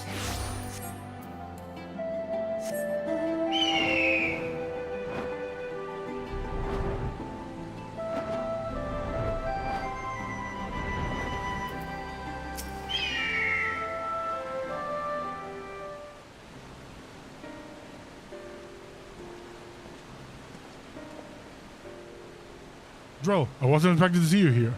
You've heard what's happened then. Just as Fordola was beginning to earn our trust, she's given up us the slip. As you may know, she was a choker and chance to prevent exactly that. If I get to the yours, she will be dead within moments. And she knows that. She took the risk anyway, so I have to believe she has a good reason. That's what we're looking into now. We're hoping Clarel and young Lily here could shed some light on the matter. We'd like to ask about your conversation with Fordola, if we may. Yes, of course. I know she's the butcher, or was at least, but it didn't seem right to go without thanking her. That's why I requested the meeting, to express my gratitude and my apologies. She was quiet at first, just stood there as we spoke, as if she weren't even listening, and then I mentioned the blasphemy, and she looked at Lily and all of a sudden clutched her own head and cried out in agony. The echo. Yeah, the echo. You remember what you were thinking about at the time? A man, the one I saw in the city. What? Who? Did he have something to do with all those people panicking?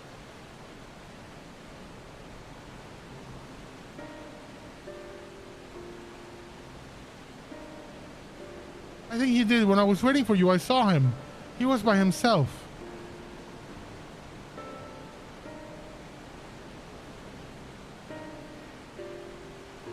He looked poorly, so I asked him if he was alright, and he said yes. He had a nice smile.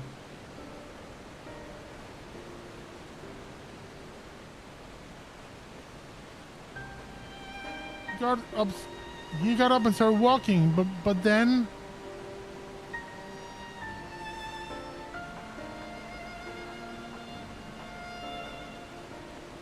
He was shouting and screaming. I was so frightened. I didn't want to talk about it, not even to Mom.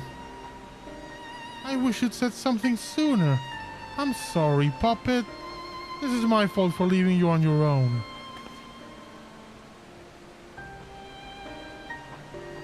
The man who turned into a blasphemy, I wager. The girl saw him, which means Fordola has now seen him too. There was another thing. When Fordola was having her funny turn, Is it something Charlie? No. Charlotte. I think yes. Yes, that was it. Ring any bells? Can't say it does, but if he has anything to do with the skulls, the Silver Griffin should have some information on him. We'd best have a word with Ragenford then. You've both been very helpful. I'd also like to thank you for being so kind to Verdola. She may not have said it, but I'm sure it meant a lot to her. I have a couple more things I'd like to ask, so I'll catch up with you later.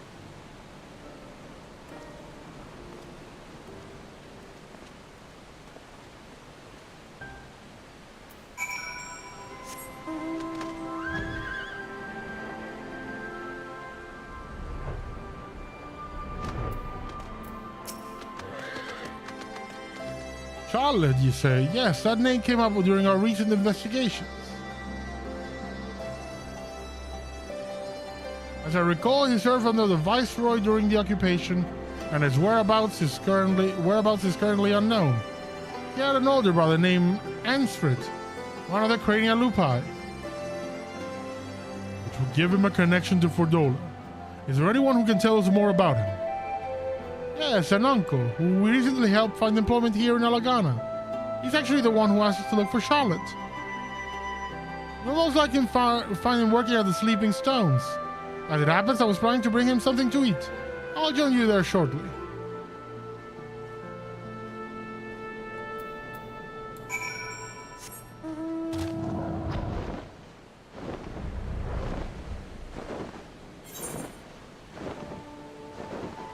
So we're looking all the way to the... I think it's a mine. I think the Sleeping Stones is a mine, right? Some ruins or something like that. I know the big blocky, like block monsters are there. It's a quarry. Let's see, the big block monsters are there. The marble urolith.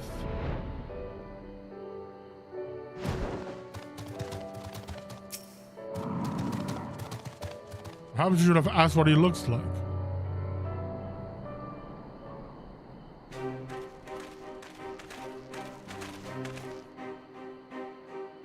You're looking, huh? That's him over there.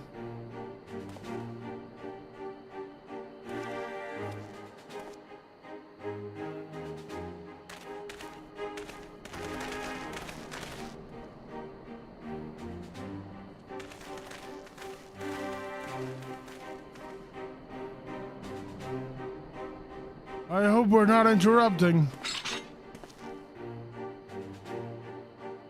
No, of course not. It's good to see you, Ragenfrid.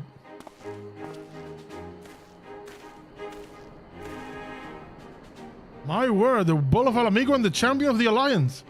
What brings such esteemed guests to our humble quarry? At ease, my good fellow. We merely wish to ask you about your nephew. Charlotte? You found him?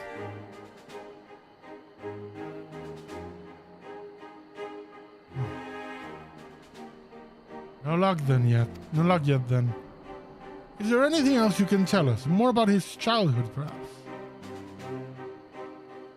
Wasn't much of one, I'm afraid. Poor old boy's life was ruined long before he had any say in the matter. His parents and I swore allegiance to Garlemald to secure ourselves and our kin's citizenship. For all the good that did us there. For all the good it did us here, living amongst our countrymen who treated us as pariahs. Took its toll on him and his brother, to aspire on as traitors by association. One thing led to another, and Ansfrid, together with most of his friends, joined the Imperial Army. That's how it started, you know. The Crania Lupi. Guys as loyal little pups. You remember the names of these friends? Yes, they had quite a reputation growing up. There was Emmeline, Rudolph, and the angry little girl who grew out to become the butcher herself, Fordola.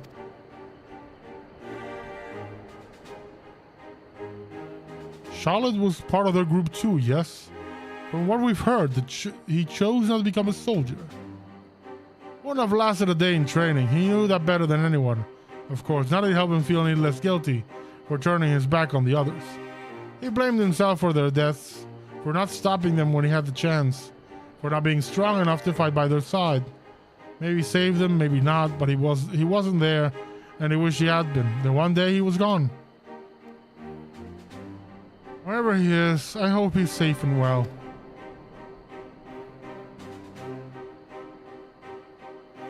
So do we.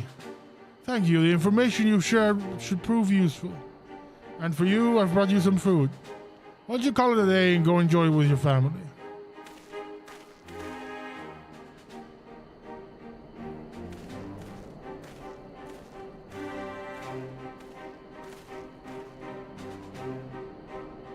Anyway, I miss peace for now. Back to Alagana.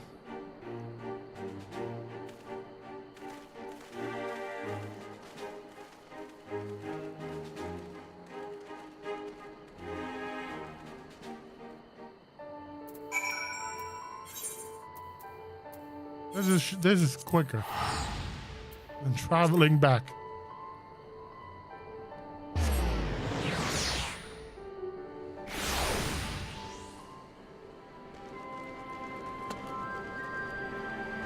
Also need a better staff.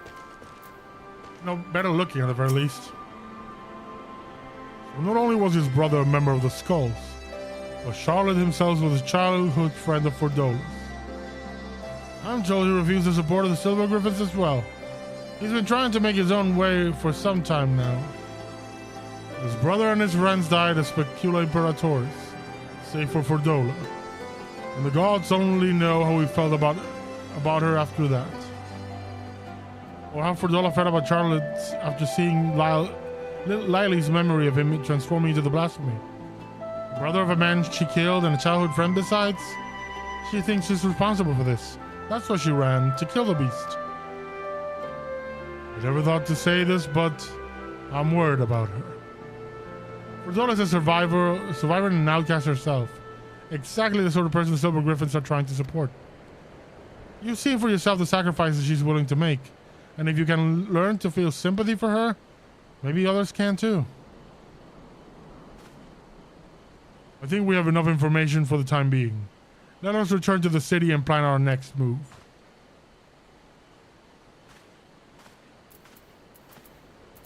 And we're about to get to the final...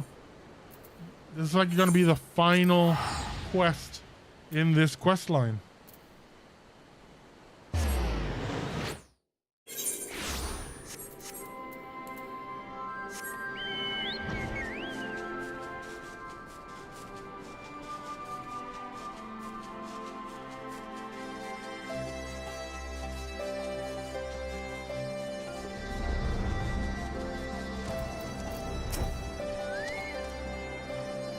I've assigned a few of my soldiers to assist the Silver Griffins in investigating Charlotte's background. With luck, we will find them quickly, and then we can prepare for what must come after. We're all but certain Charlotte's the one transformed into a blasphemy, and so there's not to be done but put him out of his misery. As for Fordola, I've put Monago and her troops in charge of tracking her. Once they've found her, they have my permission to lend whatever support they deem necessary. If it comes to it, I may ask you to join the search. Until such a time, I ask you to take the opportunity to rest.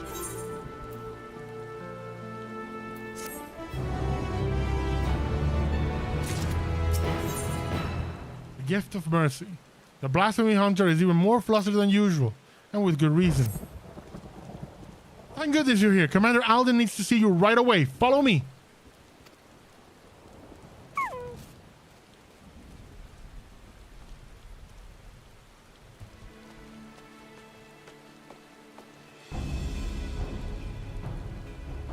Keep it contained until they arrive, but do not engage if you can help it. Understood?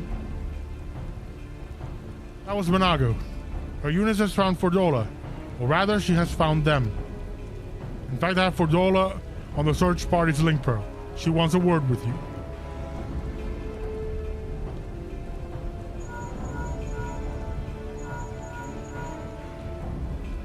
This is urgent, so be quiet and listen. The blasphemy, my friend, is right in front of us. I tracked him down, and when he spotted me, he started heading towards Specula Imperatoris. Look, Madrell, I need your help. Charlotte's not He never wanted to hurt anyone. What these things have become is, I can't leave him like this. I've got to stop him, whatever it takes. I'm on my way. I owe you.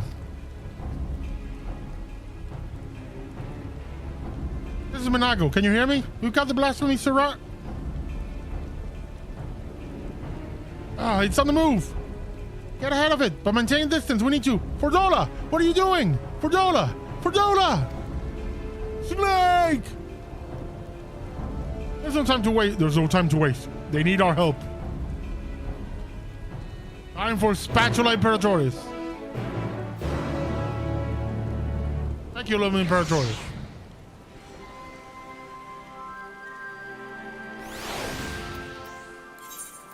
Ooh. It's a duty. Radiata and Alagiri are not far from Specula Imperatoris. They will let the blasphemy slip through her fingers. He doesn't bear thinking about. And while Fedora is determined to slay it by her own hand, we can't allow her recklessness to put the lives of others in jeopardy. The time has come for action. Are you ready? Are you ready? Yeah. In this corner, the blasphemy. In this one, the hero of light. Holy crap, that's a biggin.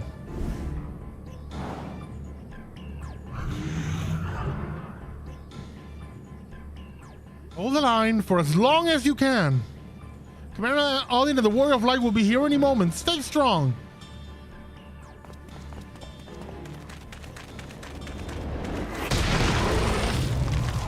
Straight up kicking it. How much of a badass?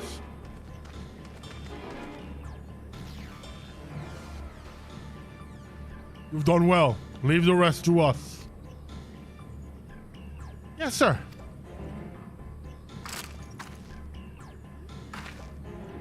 Get the injured to safety. Coward. Coward. Traitor. To them. To everyone.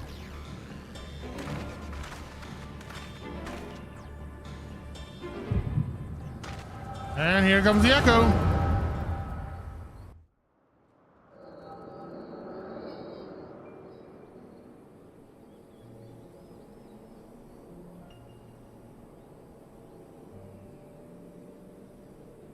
Wish there was another way. As do I, but fighting's the only thing I'm good at. Makes me wonder how I ended up with such a clever brother.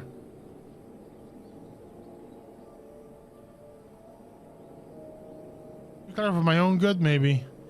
Just the thought of going into battle, about getting hurt, about having to hurt other people. He's a bleeding heart, our Charlotte. Sooner befriend a fly than shoot away, much less kill it. I could kill if I wanted. I could.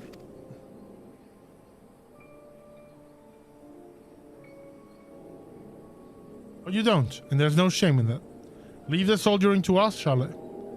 We'll show the Guardians that we're capable of, get the power and respect to deserve, and then things will change. They will. You'll see. We find a place for ourselves, and you'll find yours soon enough. All right, that'll do. Everyone who's enlisting, meet back here tomorrow.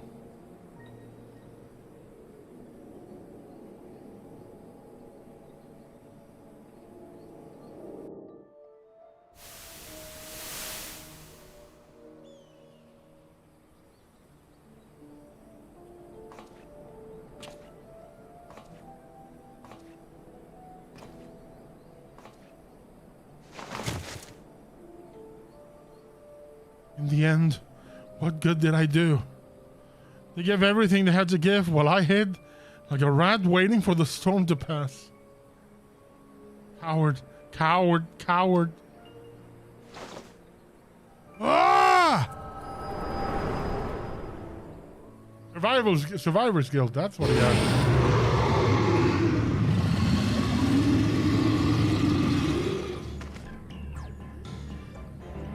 Coward. Coward. Better that, better forgotten. It's not your fault, Charlotte. It's not. You didn't do anything wrong, and I I'm the coward, the traitor, the butcher. I will always be the butcher. Don't you dare, Fedora!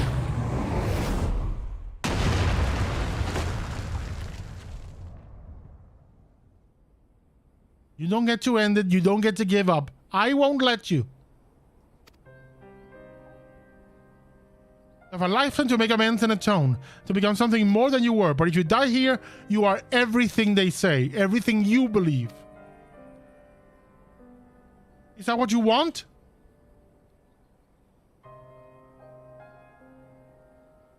He is not going anywhere.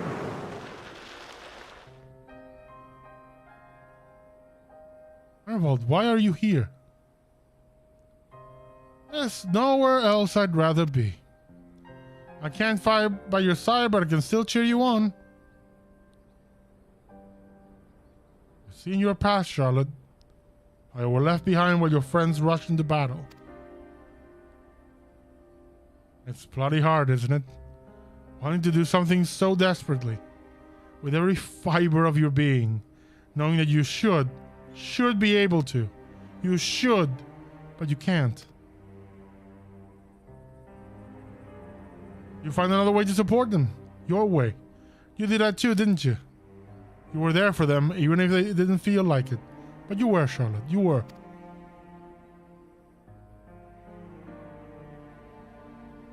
As a friend of mine once said,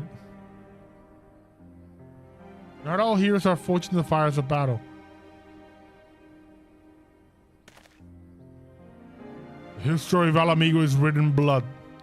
But we cannot change the past, we can change the future. And for that, we must all play our part. All of us. You too, Fordola.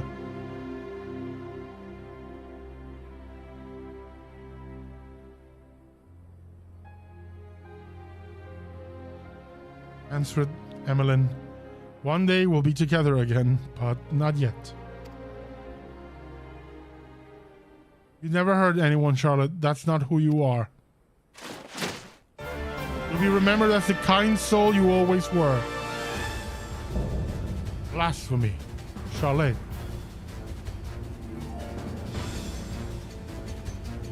I'm counting on you. Yeah, lady, don't worry. I got your heels.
crap.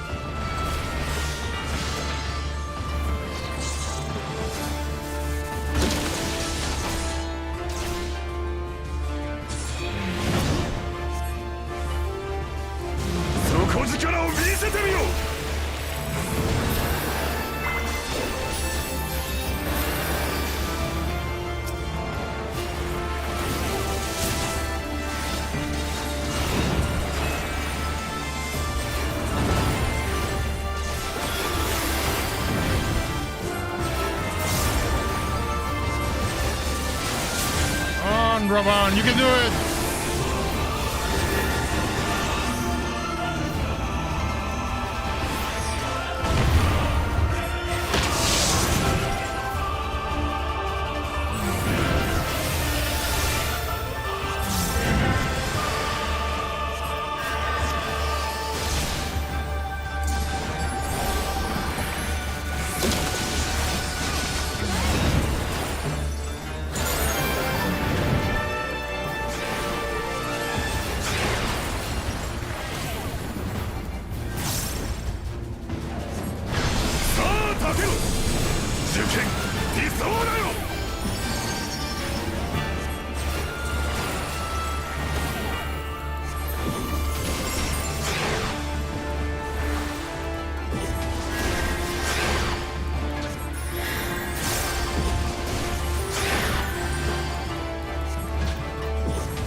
Boom, let it break.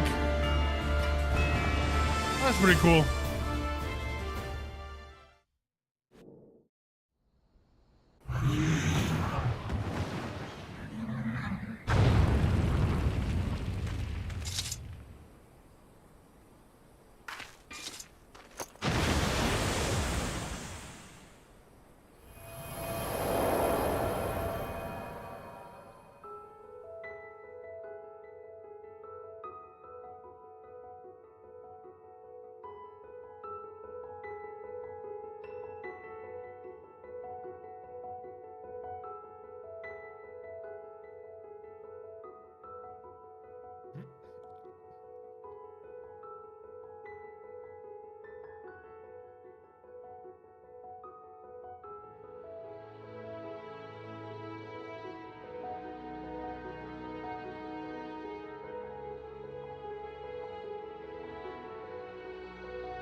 Thank you. I mean it.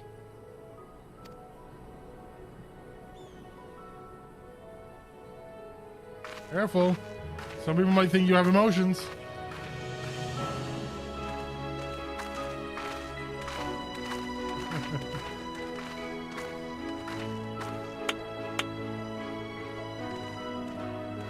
I ship those two so hard.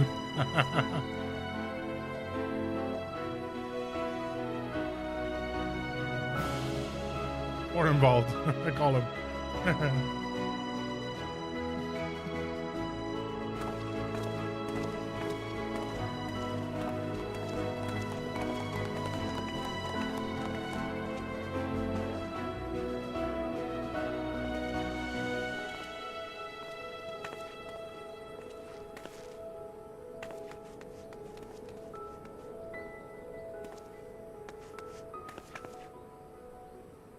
I've been looking everywhere for you.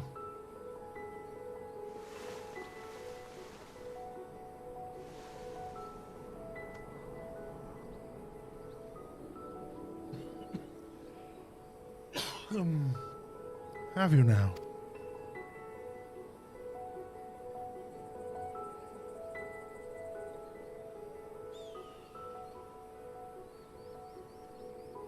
Mayhap this is the turning point for Fordola. I would really like to see more of her in future expansions. And now the weather decides to make it rainy. We've put down the last remaining beast spawned by the blacksmith. It's a pity we could do not for those who turned. That we were able to prevent further casualties is nothing short of a miracle. It's astonishing too, looking back at Charlotte's case. Although his existence spurred others to transform, he never attacked any settlements or travelers. Even when he underwent the change in the middle of a crowded street, those who were present escaped with minor injuries at worst. I think deep down his compassion, he was kept the raging blasphemy at bay. The only time he emerged from hiding was to journey to the place where his brother died.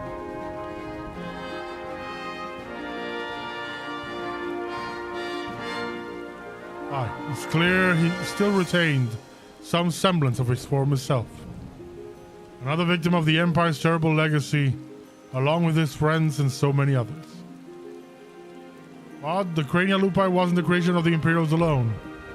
Many of those youths sought a place with them because they were denied one with us. That's why the memorial ceremony is so important. It's our chance to face our past together, to give them in death what we couldn't in life. To not deny anyone a place in memory, even if it hurts or makes us feel ashamed. You'll be attending, won't you? I haven't been ordered to, so I suppose not. In light of your leal service to Alamigo, I intend to have the conditions by which you are bound east. Provided I am able to obtain approval, you will be granted a degree of freedom. At the very least, we should soon have no need for that choker. There'll be no objections from me. You've done well.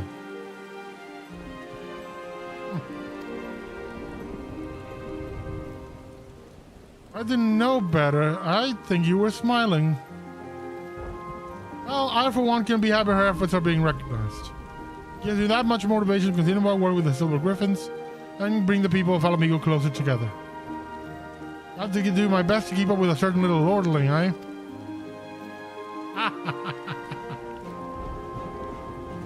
I think we've done enough for one day. Time we get some rest.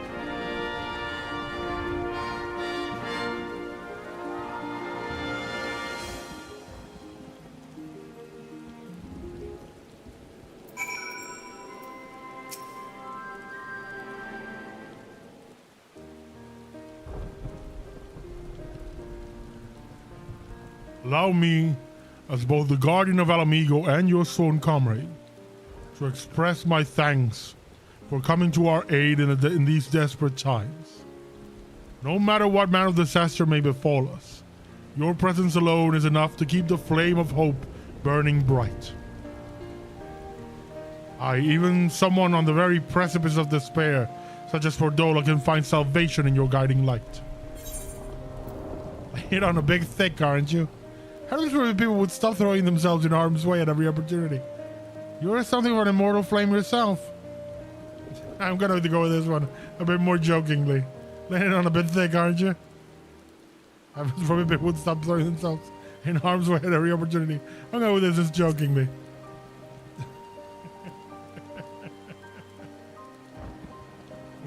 And put you healers out of a job? Not a chance.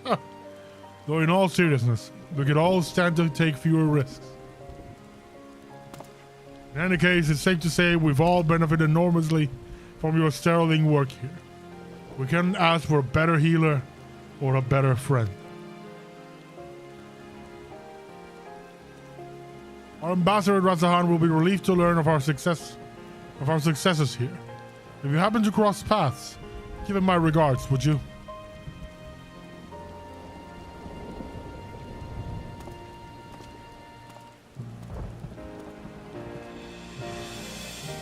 That is the end of that arc, of that role quest. I did not expect it to be. I felt that the quest for tank and the quest for melee DPS were much longer. Or they felt much longer. This one fairly straightforward. I loved it. I really enjoyed it. It's always good to go back to Alamigo and its unique circumstances, but yeah, I felt it was a bit on the shorter side. Alamigan delegate. Greetings. How goes it in Alamigo? Well, we took care of the thing, did a memorial. It's really cool. Eliminating blasphemies and helping organize a memorial ceremony. They've certainly kept you busy. A fine example of going above and beyond the call of duty. I'll be sure to send word of your exploits to Ulda. Wait till the Sultana hears about this. Her Grace will not be the only one to welcome this news. On behalf of the Grand Company of Eorzea and our allies, allow me to express my most heartfelt gratitude.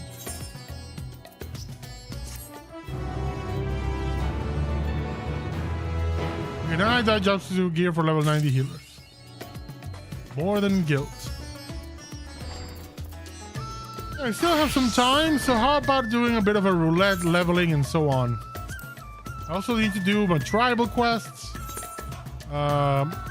to help with the leveling process. Because I need to get this one to 90, so then we can do the last of the role quests, and from there, I'm sure there's gonna be another story afterwards, like the conclusion of that arc.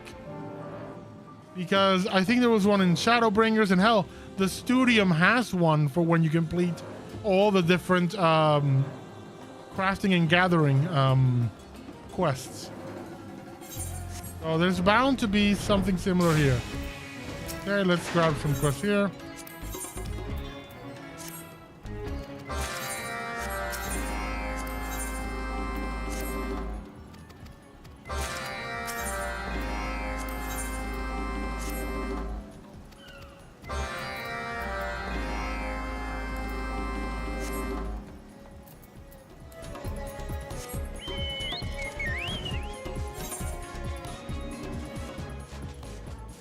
Let's go up first, and then we'll go down.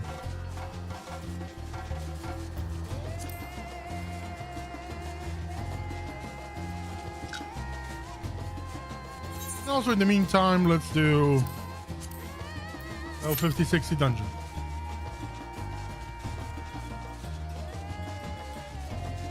And I got used to the insta queues with the White Mage. No more. No more, sir. No more of that.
Oh yeah, I'm liking the Bard.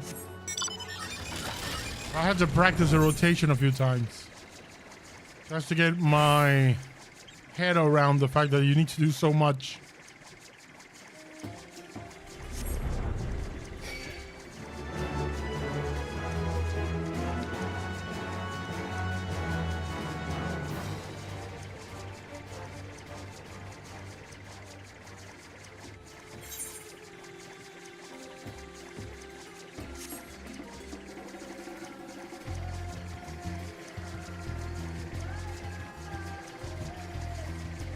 I really like Razahan.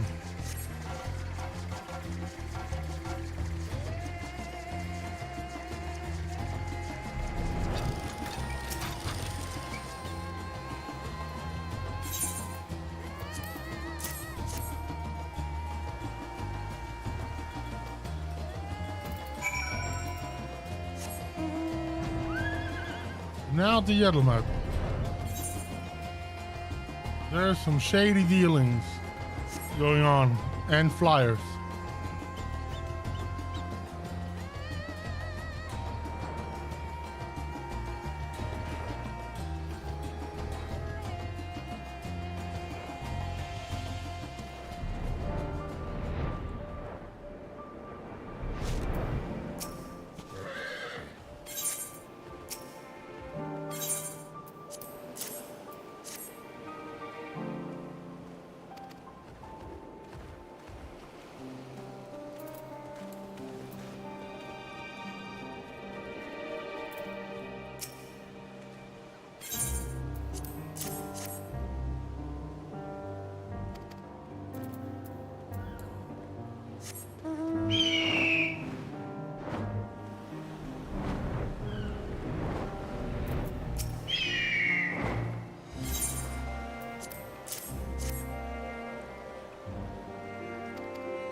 Now little Vincent.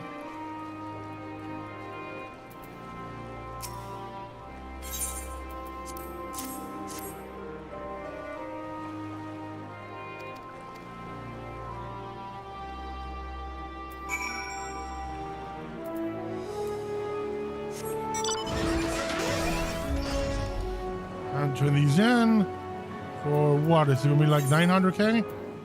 Yeah, close to a good meal.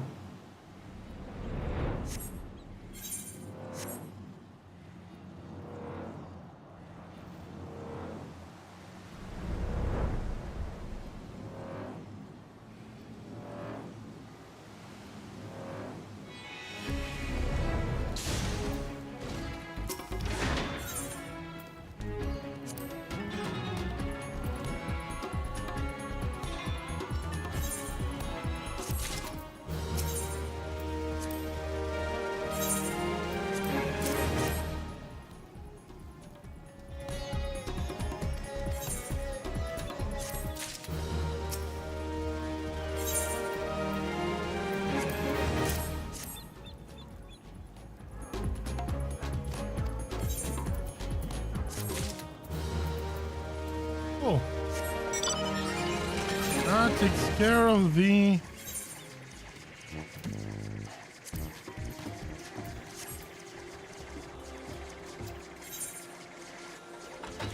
so still need to wear a bit more.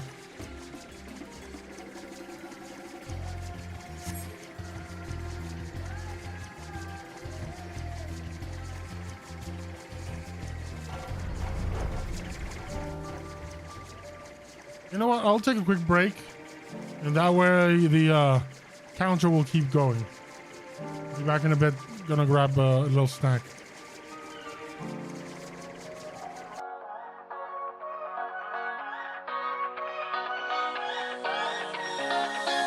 I don't wanna stay here, no.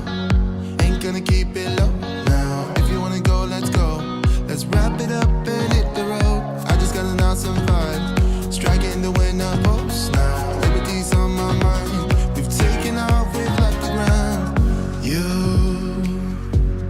gotta understand that we get one chance, one chance. You will never regret the things that we'll do. 'Cause I wanna drive through the summer night. And when we are old and gray, we'll look back at this summer night. This summer night, this summer night. Sleeping in the back of a van, roaming in the wilderness. We don't ever need a plan. We'll be alright, just you and I. Singing from the top of our lungs, dancing by the lakeside. Gonna do it while we're young. In a moment it will all be gone. You gotta understand that we get one chance, one chance. You will never regret the things that we'll do. 'Cause I wanna drive through the summer night. And when we are old and gray, we'll look back at this summer night. This summer night, this summer night. This summer night, this summer night. Someday we will look back, and our hearts will be whole again. I want to remember all that happened to us. 'Cause I wanna drive through the summer night. And when we are old and gray, we'll look back at this summer night.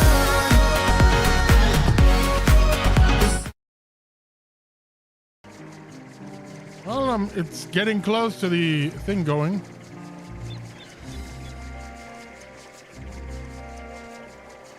Let's see. After this, classes that I still need to do. I need to finish warrior. And all these get them to 80 to 90. Summoner will be interesting. I don't know really anything about summoner, but I could also do machinist for the ranged DPS, but I prefer bard. I'm very interested in the whole songs thing and how they all kind of weave into the rest of the, you know, the kit, basically. Yeah, I do this a lot. I will fly around like an idiot. Likely do this dungeon and then leave it there. Because, you know, waiting for the different dungeons to trigger when you're a DPS is not what I would call spectator sport.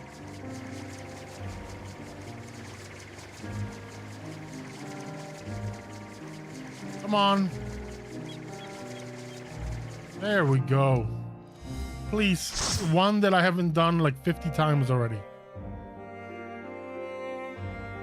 Something... I mean, that's fine. Level 71, that's good.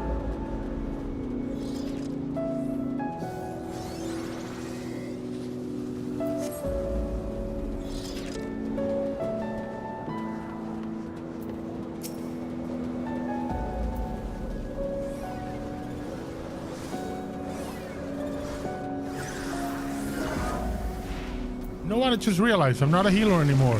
Meaning none of this stuff is my problem. I don't need to keep the tank alive anymore.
Still getting used to refreshing dots and all that.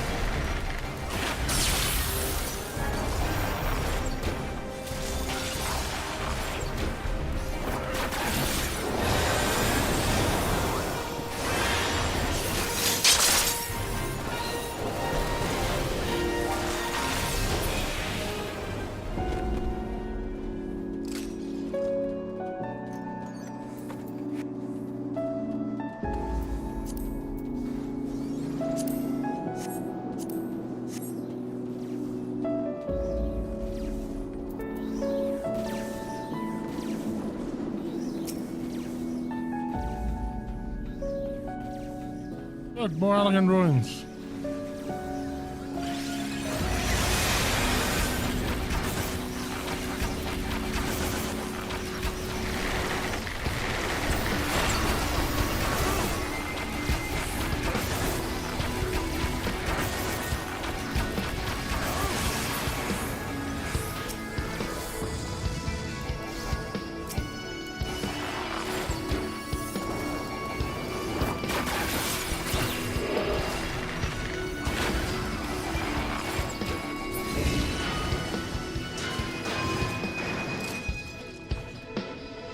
So far, so good.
Remember, I thought it was those were like glove weapons for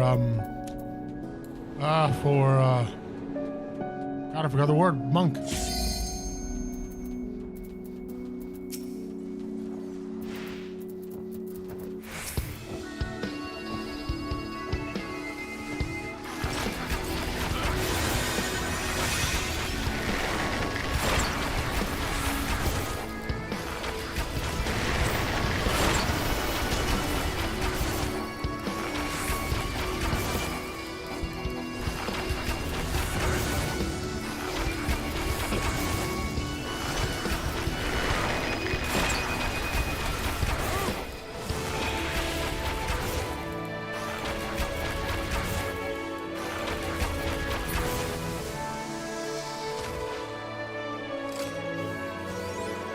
far, so good.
And I think we're going... Yep, final boss now. Dragon.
Oh, I did not expect that. Thank you.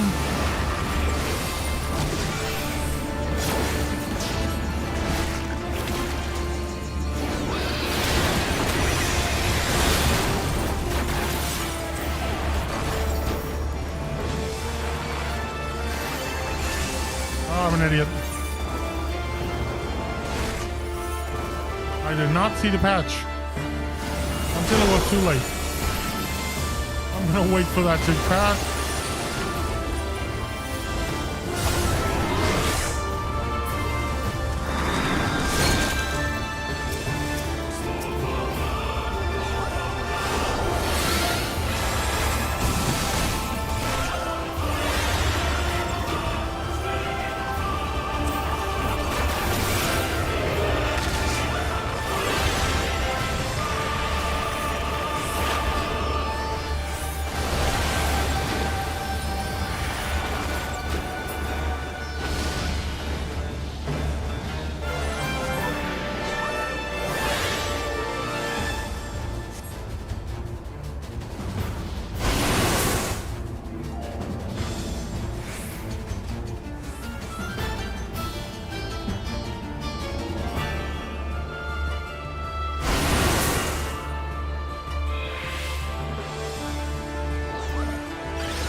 we go.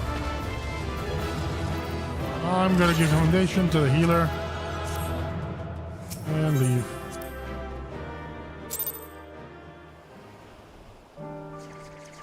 There we go. That was the first of many dungeons and instances I'm going to be doing while I level up a bard during this week. I hope that by next week, by Monday, I'll have it leveled up, but it's likely going to take a bit longer because, I mean, White Mage and healers and tanks get the ability to just get a whole lot of benefits from, you know, going on the roulette, but DPS, not so much. You know what? As I said, I'm going to leave it here. Normally I would stream for about another half hour, but frankly, you know, just waiting for all these roulettes to go off, not really the best in terms of spectator sport, and I don't have anything else planned right now. So that's going to be it for tonight.